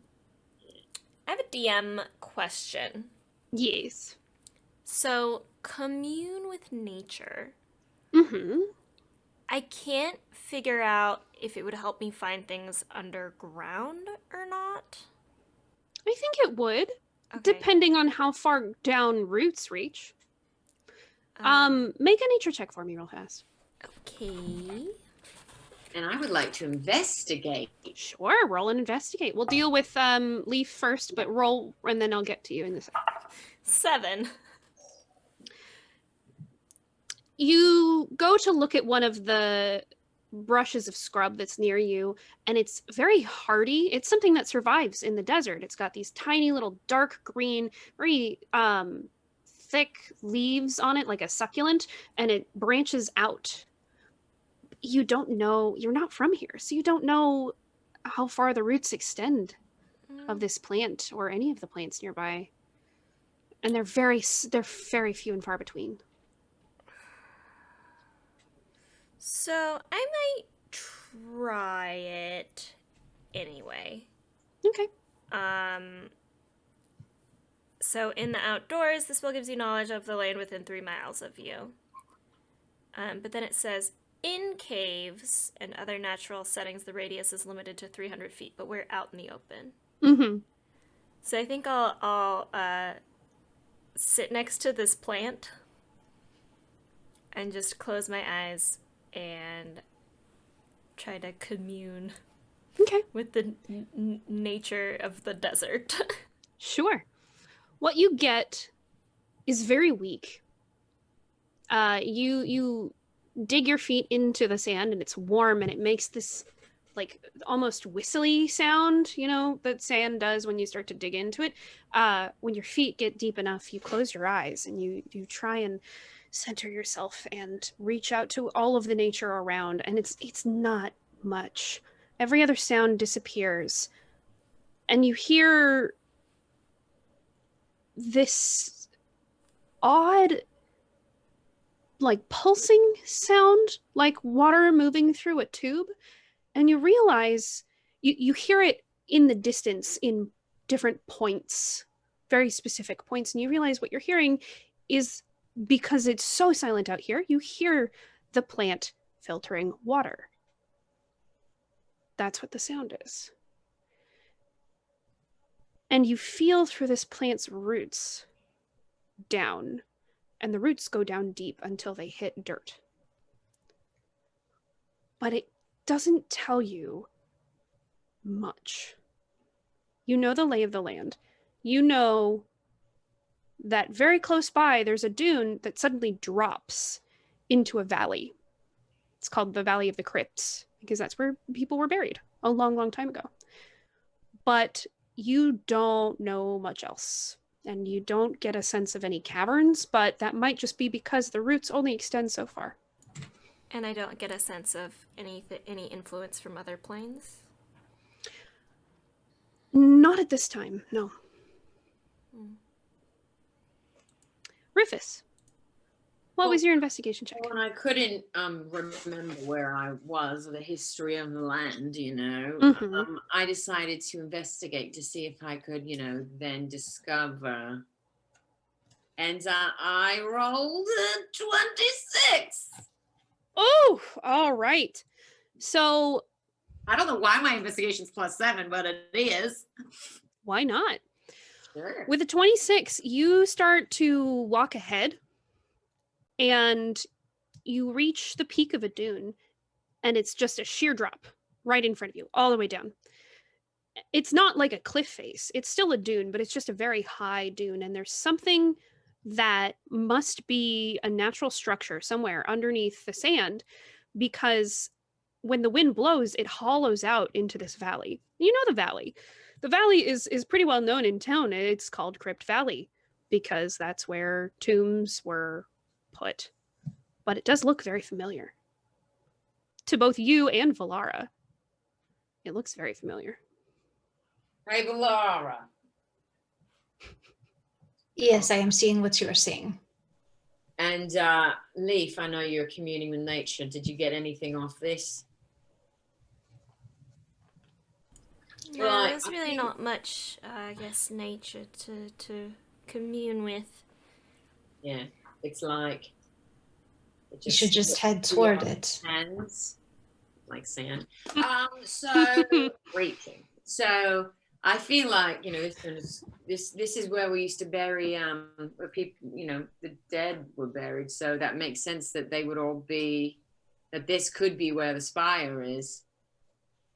Because it was like a tomb. It was, you know, in I remember there was a tapestry on the walls inside, and it was a scene of the parade, and the horse head skull thing was at the front. I think this is it. How do we get in this thing? It's a sand door, isn't it? Yeah, you look down and it's just a valley of sand. I mean, I have some ways to detect magic if we think there's a magical door or a way to enter it. I can at can- least I remember Try. going to the door. I can use Dimension Door, but I can only bring along one other person. And I think that could be dangerous if we do not know where we're going. If we go under sand, we're just eating sand, right? Rufus, what do you recall? How did you get here in the first place last time? Walked. I followed the souls, and I walked because I saw them all walking into this tomb. I believe was that right, Rachel? I think that's what Yeah, I remember. You're right. You're right. And they all went into this through this door. So there must be a tomb. Do we see any tombs? Well, this is where this Again, all you see is just a valley of sand, but you're at the top right now. So you look down, sand, and there's a dune on the other side, sand, and then it opens out. But this there's is like a where little- that tomb used to be. That I we're think say- if I try just it won't cost me much. I do a little bit of detect magic, and we can see if something pings on the radar. Yeah. Yeah. Okay. So I cast detect magic and see if I can pick up anything. What's the range on that?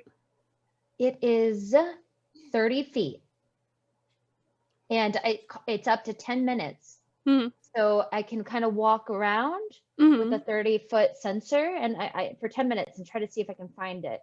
Get Okay. aura of magic anywhere. Sure, why not? So you are walking along the crest of this dune, trying to go all around it. And about 4 minutes in, you're going around towards the like edge of this sand bowl, and you feel kind of like a metal detector. Ping, down below you. Hey, everybody, come here. It's like it's just on the very edge of your ability to detect. So somewhere about 30 feet down, or like yeah, it's about Straight 30 down. feet straight down. I picking up on something magical. Exactly 30 feet down. Well, how do we? Kim, you're muted. Should we go down the dune about 30 feet and see if we can kind of get in, or should we try to dig? I'm wondering if it's a magical portal opening to get below somewhere. Well, if you want me to look, I have seen giant badgers before. And they're really good at digging. Have you ever seen a badger dig before? Demmer puts his hand up and he says, I have. Isn't it impressive? They're Yeah. very good diggers. But can they dig in sand? Snake, maybe? We could find out. There are a lot of snakes here. Valara, you have a very vague recollection of when you essentially died, you think. The last memory you have. You remember there was a temple out here, and you get a very strong sense it's the same temple that Rufus went into. And you remember it was just hidden behind sand, lost to time. Hidden behind sand. Okay. I do believe I vaguely remember going to a temple that was hidden behind sand, but I cannot remember how I found myself in there. I feel like I was with a friend as well. You do remember him. Yes, I was with one of my very best friends, Vermeer. He was riding on my back, and then all of a sudden he wasn't, and I woke up in the afterlife. Demmer reaches over and holds your hand, sensing that you're a little distressed. Does anyone have a summon djinn or a religious god they could call upon to give guidance to the temple? We could try praying to Blanca, but I feel that we should try to find other methods before I resort to calling upon my goddess. Well, would a door be a magical item? A door? Like a magical portal? It does not have to be an item with my magical casting. It's but for me, I add twice my proficiency bonus to history checks related to magical items, alchemy, objects, or technological devices. I was thinking, well, maybe a door is like a. I can't see Rachel's face because the thing's in front of it. No, I had to wait. So I waited because Rachel covered. What door are you thinking of? The door to the temple? Yeah, the tomb. So the temple is very it's like Petra. It was columns and open arches. So there's no door. And it wasn't like you went through a magical portal and you got there. What you saw were, if you remember correctly, this was all in session 0. So yeah, you each had your own stories. But Kellen, Rufus had followed these ghosts and they just disappeared into a sand dune. And you followed. And behind the shifting sand was this open door. Just a doorway. So as far as our relation to this sand dune, is there sand in front of us that we can walk into? If you go down the dune, there will be a wall of sand. You can try. We gotta go down the dune. Let's go down the dune and try the sand. I know that Rufus has known how he did it. And with my 26 or whatever it was, you said that was the blah, blah, blah. So I believe I'm thinking we have to slide down the dune, walk into that sand, and hope we don't breathe in lungs filled with it. And it's dark outside, right? It's getting dark. There's a little bit of light left, but okay. All right. I take Demmer's hand and I look around at my teammates, and then I start galloping down the dune. All right. I need everyone to make a dex check as you're sliding down the dune. Daisy's going to take a piece of her scrap and sit on it and kind of slide down like you're on a sled. Okay. And before I do this, I think that Jack knows that he's not in a great position. So he just with sand and his armor and everything. So I think he's going to cast freedom of movement on himself. Okay. As he's handling this. Okay. I'm going to use my advantage. Okay. And turn that into 14 instead of a 6. I will also use my advantage. I think I'm going to as well. What I did to help Oh, remind God. me of my advantage, just in Mm. case anyone else wants to borrow this trick to remind, is I clicked the inspiration and I have a little sunset icon on my inspirations. I know I'm not technically inspired, but I never work. use it. Yeah. So yeah. This is what I have when I had. Advantage. Nice. I just set it in my dice tray. That's very smart. 15 for Daisy. All right. I had I an 18. rolled an 11. Okay. A 10 for And Shaq. a 10 for Jacques. Okay. Everyone below a 15, it's a very ungraceful descent because it's a very steep, but you're just going down sand. And it kind of whistles under your feet as you tumble, and a couple of you kind of go head first, but it's warm and it's soft. Mm. It gets everywhere, but you're not hurt. Jacques, with your 10, your freedom of movement helps you make large strides through the sand. And you're going down this hill, and then suddenly you all see him disappear underneath the sand. Jacques, you tumble, and when you open your eyes, you're laying down in a corridor, and you see just a curtain of sand that's constantly falling, obscuring the doorway. Oh, no. Oh. Is it dark or is there a little bit of light? Because I don't have dark It's vision. pretty dark, but there is some light coming through the sand right in front of you. Okay. Okay, so I'm gonna try to stick my hand through it. Yeah, you do so. for fun.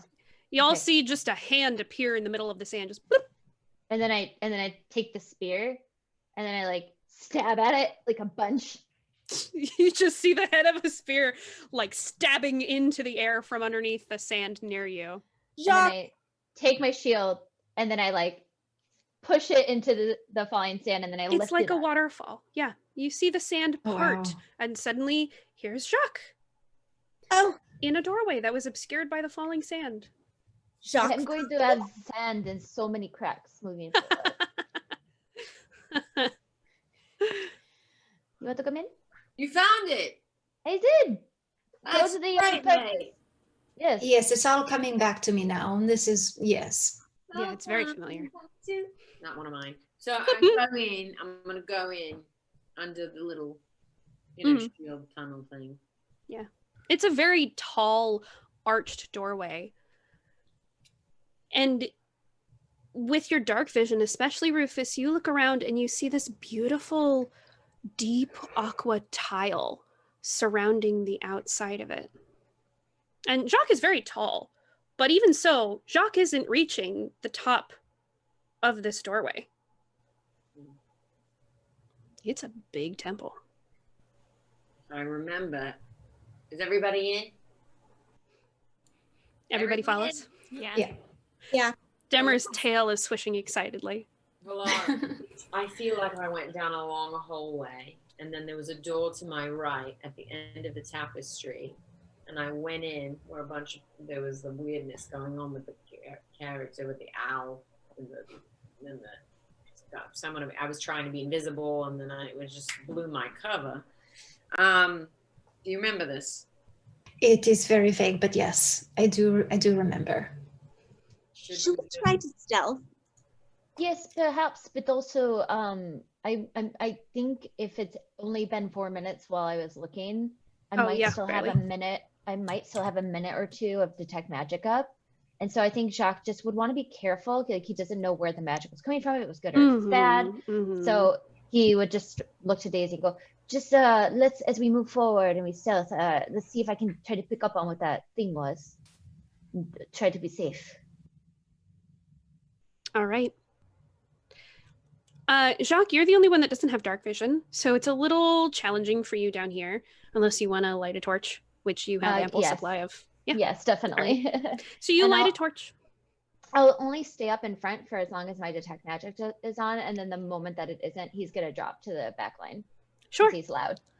You keep getting pings of something, and you follow down this hallway that you found yourself in, where this door led you, and it is a huge, tall ceiling, and it extends. This must be a positively massive area, and it's only separated by columns, large stone columns in rows. And you see hallways going off, but they're broken by falling rubble, or they're blocked off by this or that. There's like a wooden caravan that has completely blocked off an entire hallway. And you feel that ping again, and you look ahead, and on the wall to your right is a large tapestry. And it depicts many scenes. Most notably, those of you who have seen the figure before, you see the Seert. There are depictions of the caravan following him, these ghostly figures, all noted warriors and clerics and all sorts of people in higher positions or who are renowned in this area are following the Seert in this parade. It's a joyous scene. It's a respectful scene. And you see images of people harvesting wheat. You see all sorts of things. You actually also see an embroidered depiction of a pomegranate down at the bottom. And sewn onto the pomegranate are these beautiful ruby beads. And that's where your magic is pinging from. And it sort of, the spell dissipates once you've found it. Everybody, 1 second. I figured out what it is. This tapestry here, it seems very interesting. Somebody mentioned one earlier. Rufus, I think. Yeah, that's the one. Yeah, it is the tapestry you saw before a long time ago, it feels like. That's why I bet, I couldn't describe it to, Yes, accuracy. it is a fascinating piece. I am particularly interested in this edge here, but don't want to be disrespectful to the temple, but if I happen to cut off the edge here, do you think, with the pomegranate on it, do you think it would be bad? Oh, man. Yeah, I would think so, but I would not tamper with the tapestry in this place. The last time I was here, terrible things happened. I don't know how they happened, but I would not trim anything off. Is there anybody who can figure out what this is? Has ways to identify the magic? I'll make an Arcana check. Oh, well. Sure. Yeah. Can I do a history on magical item? Yes, you can. Yeah. Demmer fine. steps forward and squats to take a look at it as well. 17. Daisy's going to put on her glasses and examine it as well. Do an Arcana.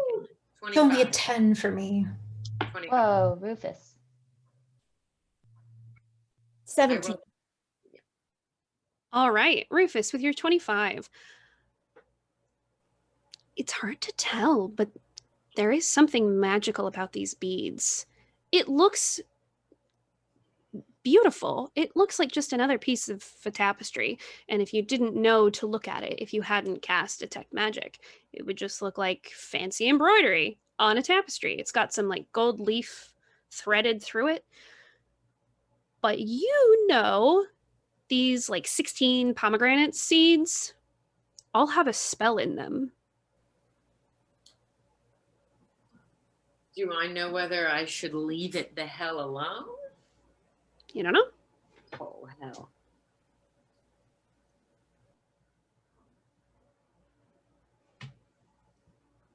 Does Rufus relay this information to us? Yeah. I mean, I would tell you, you guys. So I know about these pomegranate seeds. That, they are magical and they each have a spell in them. Well, that's important.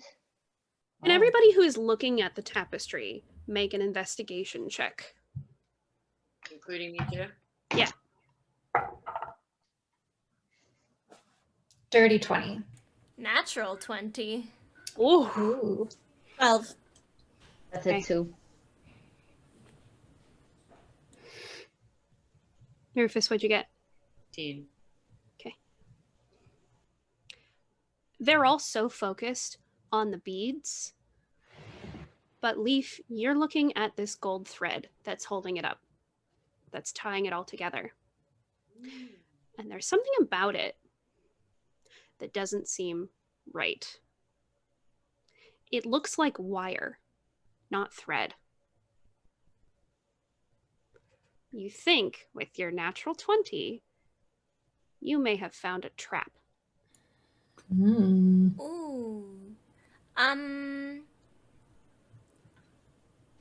That's not thread, it's wire.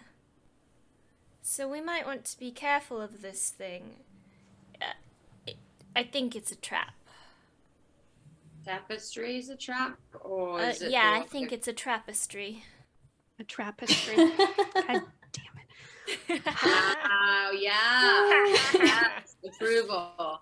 Write down that you get advantage. That was good. Yeah, I like that. A tapestry. On fire today. Mm-hmm. Is Yeah, there anybody here who can get rid of the traps or anything like that? Does anyone has the ability? I think I might. I am. Let me look and see. She's very good at tinkering, but I'm good at a tinker too. I tinker you, I tinker me, I tinker too. Do either of you actually have disarm trap? no. Okay. Or dispel magic. That would not work on this. Oh. Because I'm a benevolent GM, you can always try and tinker with it, but I am telling you now, it is very complex. I'm good. I just feel like I'm trying to hurry back to see my love, and so I'm like not trying to mess with things. If you said it was a trap, trying to get to the spire and take care of business. Yes, maybe we can come back to this another day. But I would not pass a pomegranate without second thought. It is, my goddess's symbol. So to pass this as a sign does feel like a missed opportunity. But I rightfully do not need possessions by any means. Well, let's continue and see what's beyond. Everyone be very careful. And what's the light source inside here? There is no light source. You have dark vision. Oh. And I have a yeah. torch. Okay. Remember, that was one of the things that happened when you came back. It was one of a list of things. Okay. Yeah. Oh, yeah. Yeah. So I'll drop to the back of the line now, no longer waiting, and I'll just hold the torch in the distance to not let anybody's stealth kind of break. Sure. Does the thread, it's only on, or that's holding it up, it's only on the tapestry? Does it like go down anywhere? With Leaf's nat 20, it looks like this is the only place where that wire extends. It maybe goes behind the tapestry, you're not sure, but it certainly doesn't go down to the floor. No trip wire there. I can't remember if I had to go under the tapestry. I can't remember if I had to go underneath this tapestry if there's a door. I hope you didn't have to go under it. We do have to go under it? No, I said I hope we don't. Me too. Well, let's keep on. I'm going to go keep down the hall to see if I see a door. I think I remembered a door, but then I was dead. All right. Those that are continuing down the hallway, make a perception check for me. I'm continuing down, and I'm specifically looking for any remains or signs of Vermeer, even though I know it's been a long time. Mm-hmm. That'll be a 21. 22. Dirty 14. 20. 19. Wow. Okay. Everyone rolled really well. Those above a 13, as you're moving forward, you see a shape in the hallway, just a lump on the floor. And cautiously, as you get closer, you see that it's a body. It looks like a zombie that was cut down. And those that rolled above a 20, you hear faintly the sounds of combat. You hear the shink, shink of blades. Coming from where? Ahead, somewhere. I think there's trouble ahead. Everyone, prepare yourselves. I pull out my crossbow and say, Leaf, perhaps we should stealth at this moment? Oh, yeah, sure. Get close, and I'll cast Pass Without Trace. And I'm Alright. going to cast Emboldening Bond, and now that I'm leveled up, I get 4 people. So I'm going to choose myself this time, and then I'm going to actually choose, let's see, I think I'm going to choose Valara and her guy, because I just want him to be safe. I don't know what his abilities are. So the 2 of them, and then I'd pass it along to maybe Daisy, because she was a little hungover, and I'm worried about her. And then I think I'm actually gonna do Rufus, because I feel like Rufus is, emotionally going through a lot.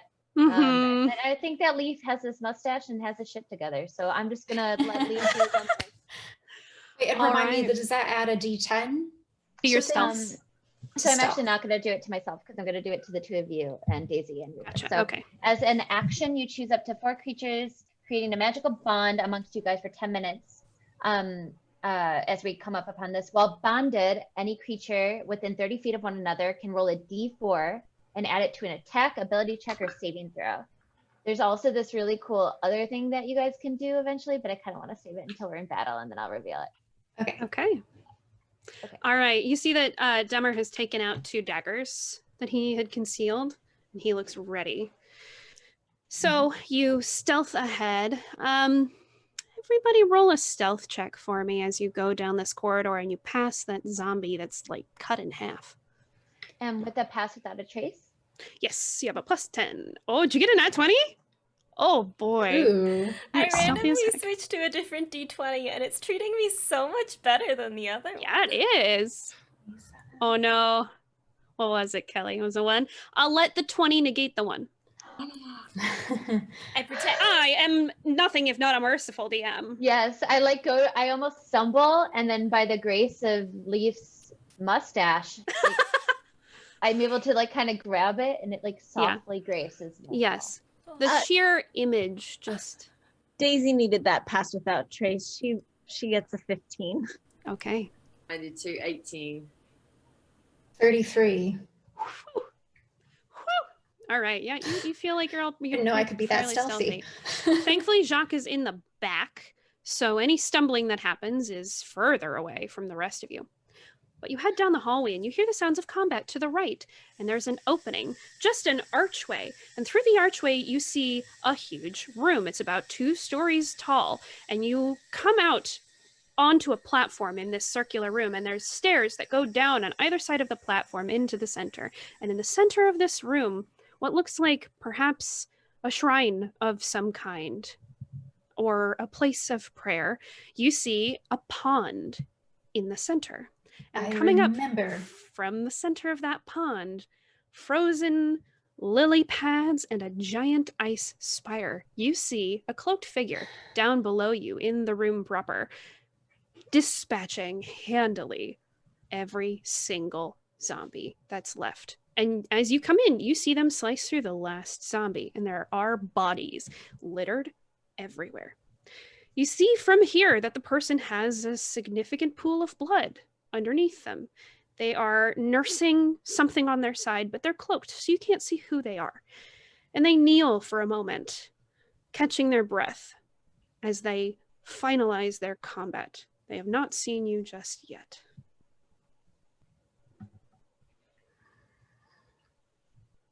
I'm going to try and stealth closer to see what we can see. Okay, you are at the person's back, so you won't be able to see much unless you get right on the side of them, in which case, even if you are incredibly stealthy, they will see you when you see them, just so you're aware. Should we call out and announce ourselves? I think if they're killing the undead, then they might be on our side. Or at least adjacent to our side. Let's try it. And let's at least split up a little bit, just in case, so they don't know that we're all together. Maybe just a couple of us. Yes, Daisy's going to step out of the kind of Pass Without Trace and let them kind of be still hidden. Mm-hmm. Say, hello. The figure turns and looks up at you, and you can't see their face. You just see the light coming off of this ice spire, this cold, pale glow, illuminating from the back. And their hood is up, so it's just dark, even with your dark vision. And you hear a female voice call out, "Who are you?" My name is Daisy Gamwich. We are here to destroy the ice spire. What is your name? You think you can destroy this thing? Sure, take your pick. Go ahead. We've destroyed 3 so far. With a grunt of pain, she stands up and she's holding on to her side like it's causing her great pain. She takes a deep breath and reaches into one of her side pockets and begins to pull out bandages, and she says, "All right, children, now listen. You're in a very dangerous place, and I know that you think," as she's bandaging herself up. I quietly cast healing word. She on her. pauses and looks down. I just like whisper it in the distance and just want to heal her. I feel bad. She can only see me, right? Because they're all Yeah. healing still. Yeah, she can only see you. So Did you she'll do heal up. this? Yes, I am a healer. Rufus has been in the back and has a weird feeling. Yes, you do, Rufus, because of this voice. His voice. This I voice. knew it. I knew it. You're good. And Thank you. and then so I do I need to roll for that, or I do now? I know. Now you know. And then Of course you would know. so I'm gonna come out from the back, because immediately I got chill bumps actually when you said, I don't know, I got chill bumps and I was like, it's her. It's her. She knows from one thing. Mm-hmm. So he's in the back and then he just goes, "Busy?" The figure is completely still. And then can you drop? Oh no, I can't. Because will she be able to see me if I? Yeah, you're not invisible. You can step So out. I come of it. forward. How do I get down? Stairs. Like I said, you come forward into a platform. It's kind of like above the second floor. That platform has stairs on either side that goes down to where the pond is. All right. So I step forward, I Mhm. start walking down and I go, "Lizzie, it's me, Rufus." The figure steps up to you once you've reached the bottom stair, and the hood gets pulled back. Lizzie is older, certainly, than the last time you saw her, and her hair isn't in pigtails anymore, not braided. But she is beautiful. Even with her wrinkles, there's a flush of youth about her still. And she still has her freckles. She hasn't lost those. And her ginger hair is starting to go a little white at the roots.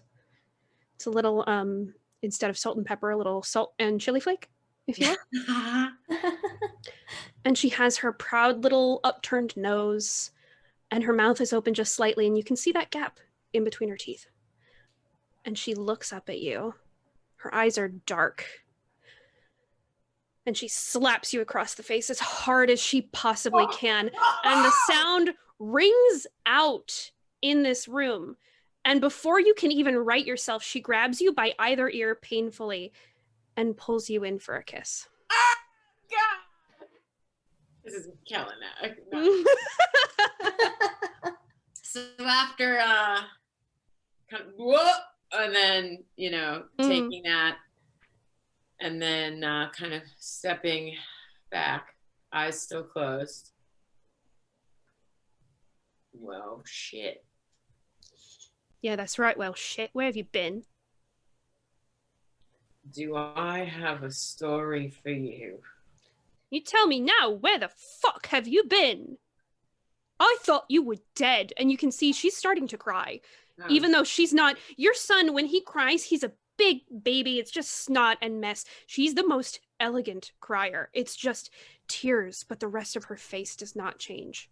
She's angry. All right, Lizzie, I just need you to, 1 second. I need you to, listen. I died. To be quite frank, you've just dealt with all of these zombies. You know that there's undead happening. I came here during the carnival, the caravan, and followed souls. And then I, all of a sudden, was in the Plains of Penitence, met these lovely folks. This is my new adventuring group. And, you know, go ahead and introduce. She slaps you hard again before anything can happen.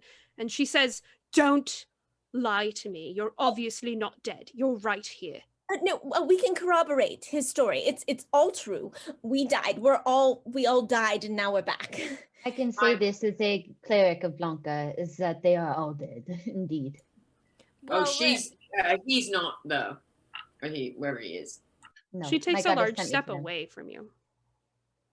I'm not bad, and I'm not, I don't know what will be of me, but I've seen our son, and damn does he still look like you. And I'm happy about that, even though I am quite dashing. And I just have to tell you, I'm really happy to see you. And I've been wanting to see you for 20-something years. He loves you. All right, Daisy. Now, Sorry, who are you?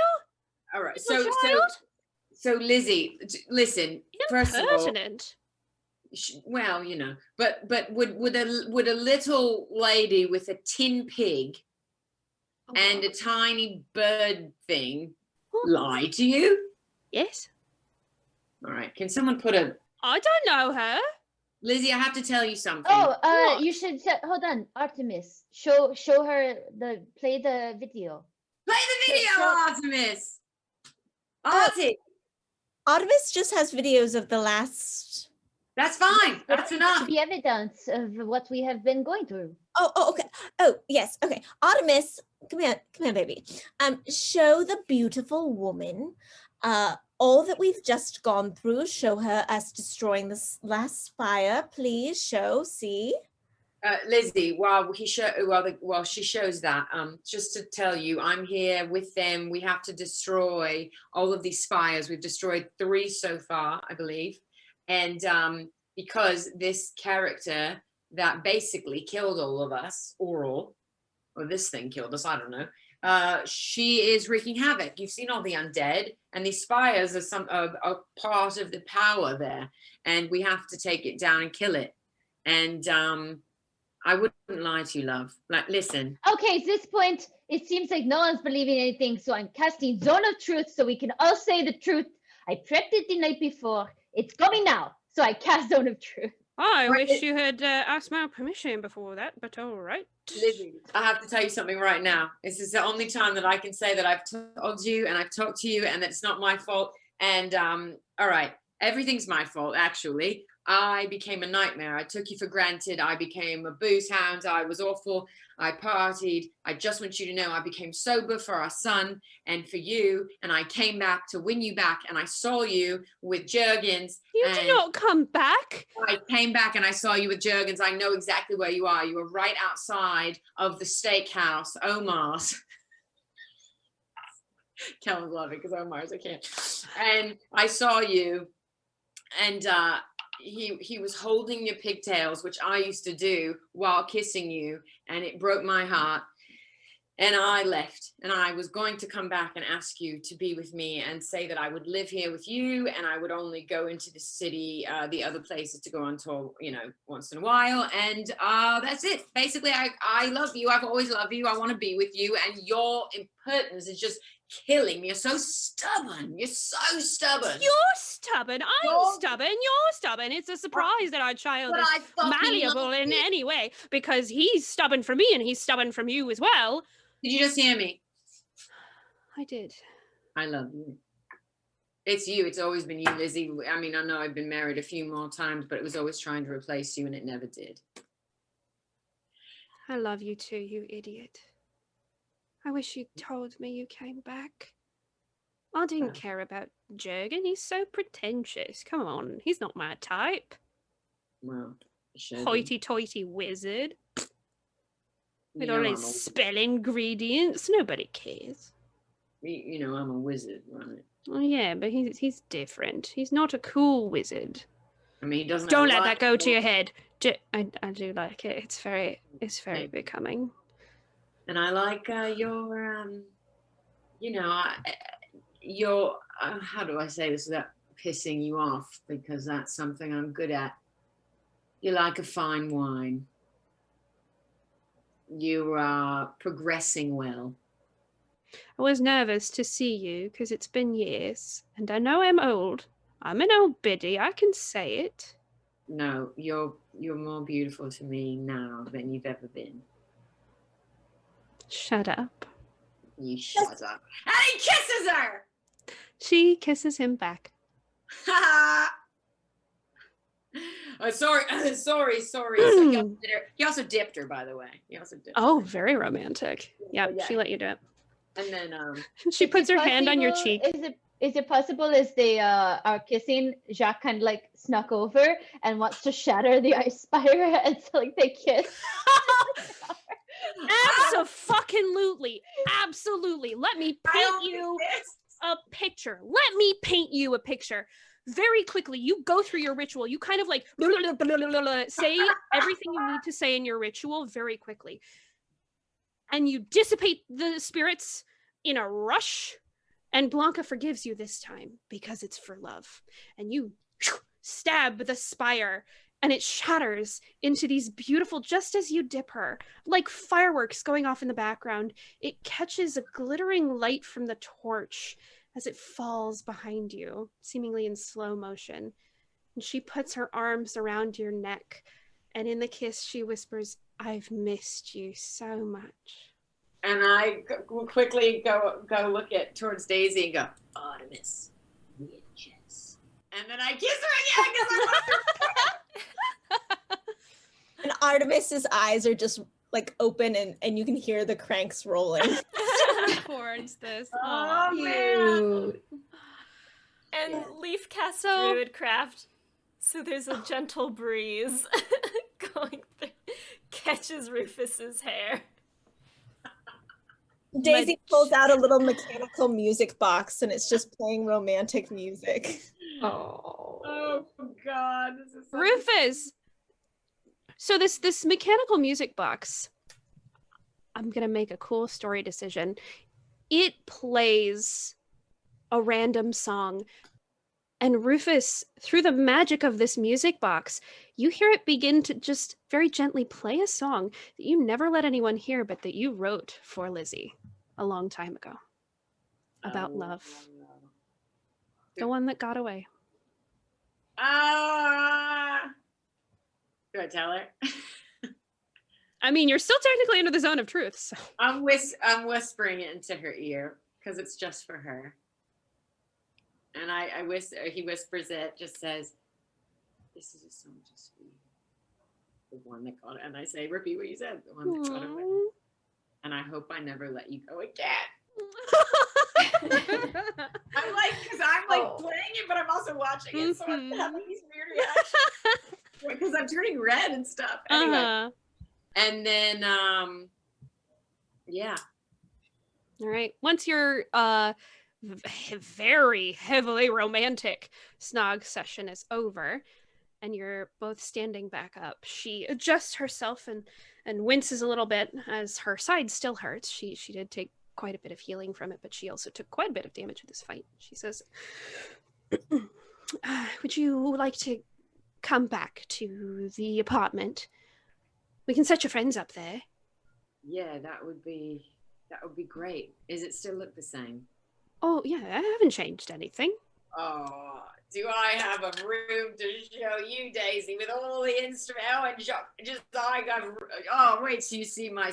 I kind of have money. I forgot to tell you, so you know, there's stuff in there to show. I can't wait to see it. Daisy is kind of searching around this temple, Yeah. trying to see if there's anything worth like taking off these zombies or anything. Sure, roll an investigation check. As this is happening, you're just like, That's the romantic moment. very romantic. As this is happening, like Jacques also walks behind Valar and says, "The offer still on the table," and I walk away. 16. You find some scattered gold pieces. There's 11 total. You find a club, you find some very sparse, ripped up armor, a very old helmet. It looks like an antique. I'm taking that helmet Sure. and the gold. And why not? I'll take the club too. All right, why not? You can add those to your inventory. Go home. Yeah, let's go home. Lizzie leads the way out through the temple, out across the desert, which is getting cooler and cooler as it gets further and further into nightfall. And she leads you back into Mozumdar. A bunch of people are thrilled to see her. People nod and shout her name from their windows. And she leads you up into the city proper and over to where your apartment is. And your apartment is one of those fantastic ones that spans across a road. And what I mean by that is there are a bunch of apartments like this. On either side of this cobblestone street are apartments that are connected by essentially a sky bridge. And that's all your apartment. It's the top floor, like a penthouse with a sky bridge. Fancy, fancy. So she takes you over to one of the entrances to your apartment and leads you up, and your son is asleep on the couch right in front of a fire that he's prepared. And he's left out some glasses of water and some snacks for you guys. But he's passed out.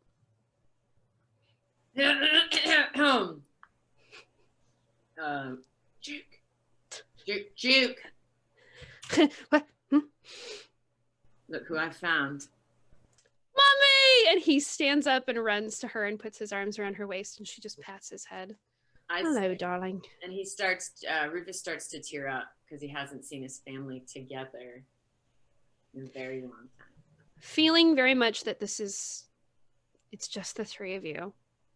The whole world falls away. She reaches up and she puts a hand on your cheek and she mouths, "Sorry for slapping." I'm used to it. And the rest of you see this beautiful image of this rock gnome and this halfling woman and their child, and they're just looking at each other. Rufus, if you need to spend some time with your family, you know we all support you. Whatever you need. Demmer and I are actually going to go back to his place. Dummer nods. I don't blame yes. We're going to go spend some time together. We'll leave you here to catch up. It seems like many of us have things to catch up. Let's meet back at the steakhouse tomorrow for breakfast. I hear they have excellent steak tacos. It's fantastic. And he reaches over and he takes your hand, and almost as if he forgets how lucky he is to have found you, he kisses the top of your hand again and just stares into your eyes. You two have fun. Enjoy. And I tell them where the secret cabinet is. I have a passcode that I have to look up. I have to like message a friend in the magical messaging way, whatever. You're on phones. Why not? Or I have to look in a safe.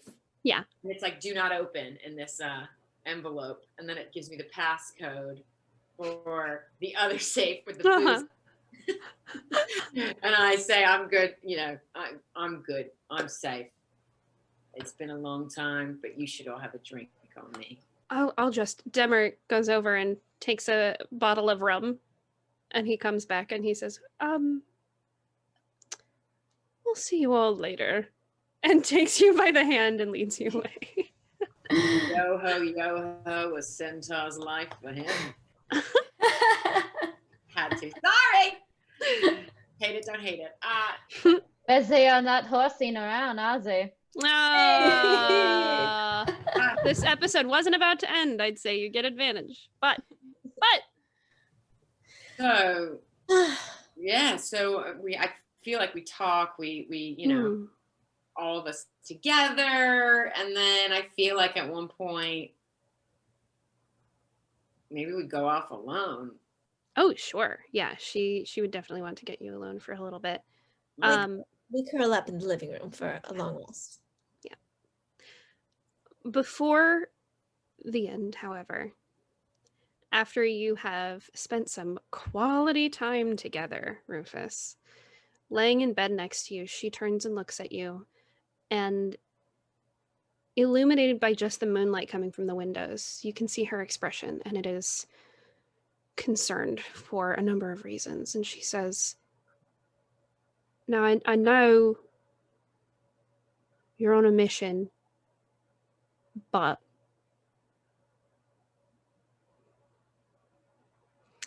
I know this is selfish, but what would I have to say to get you to stay here? Nothing. No. Yeah. I don't, now listen, I know you're with your friends and I don't want you to just... No. And he somehow makes her shut up. I don't know if he doesn't have his guitar on. I was going to say he plays a gold string and goes, shh, but he doesn't have it on him. So, he wears it even I don't want him to go, uh-huh. But he just kind of, has that look and says, I waited long enough. I'm not waiting anymore. More. You're it for me, and my next adventure is with you. Are you sure?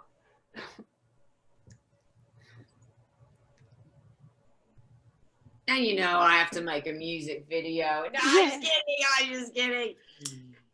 She leans over and kisses you. Yeah. And then I guess in the morning,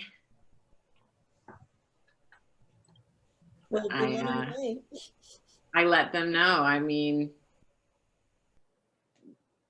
I just say, I'm really sorry, but I have to make a decision, and I'm choosing my family at this point. I know that the world needs us, but I have every faith in all of you to go on without me so that I can have my life the way it should be. And Lizzie looks a little guilty, but also a little proud. Leaf is a damn mess and runs up and hugs Rufus. Aww! And he says, you're a good dad. Oh. Oh, God. Damn it! I'm going to! Me too. You're a good dad, and I think it's important for you to be here with your son. And when Leaf came to him, he kind of did one of those, and then just kind of goes like this and says, well, you have a third dad if you should ever need it. I'm proud of you.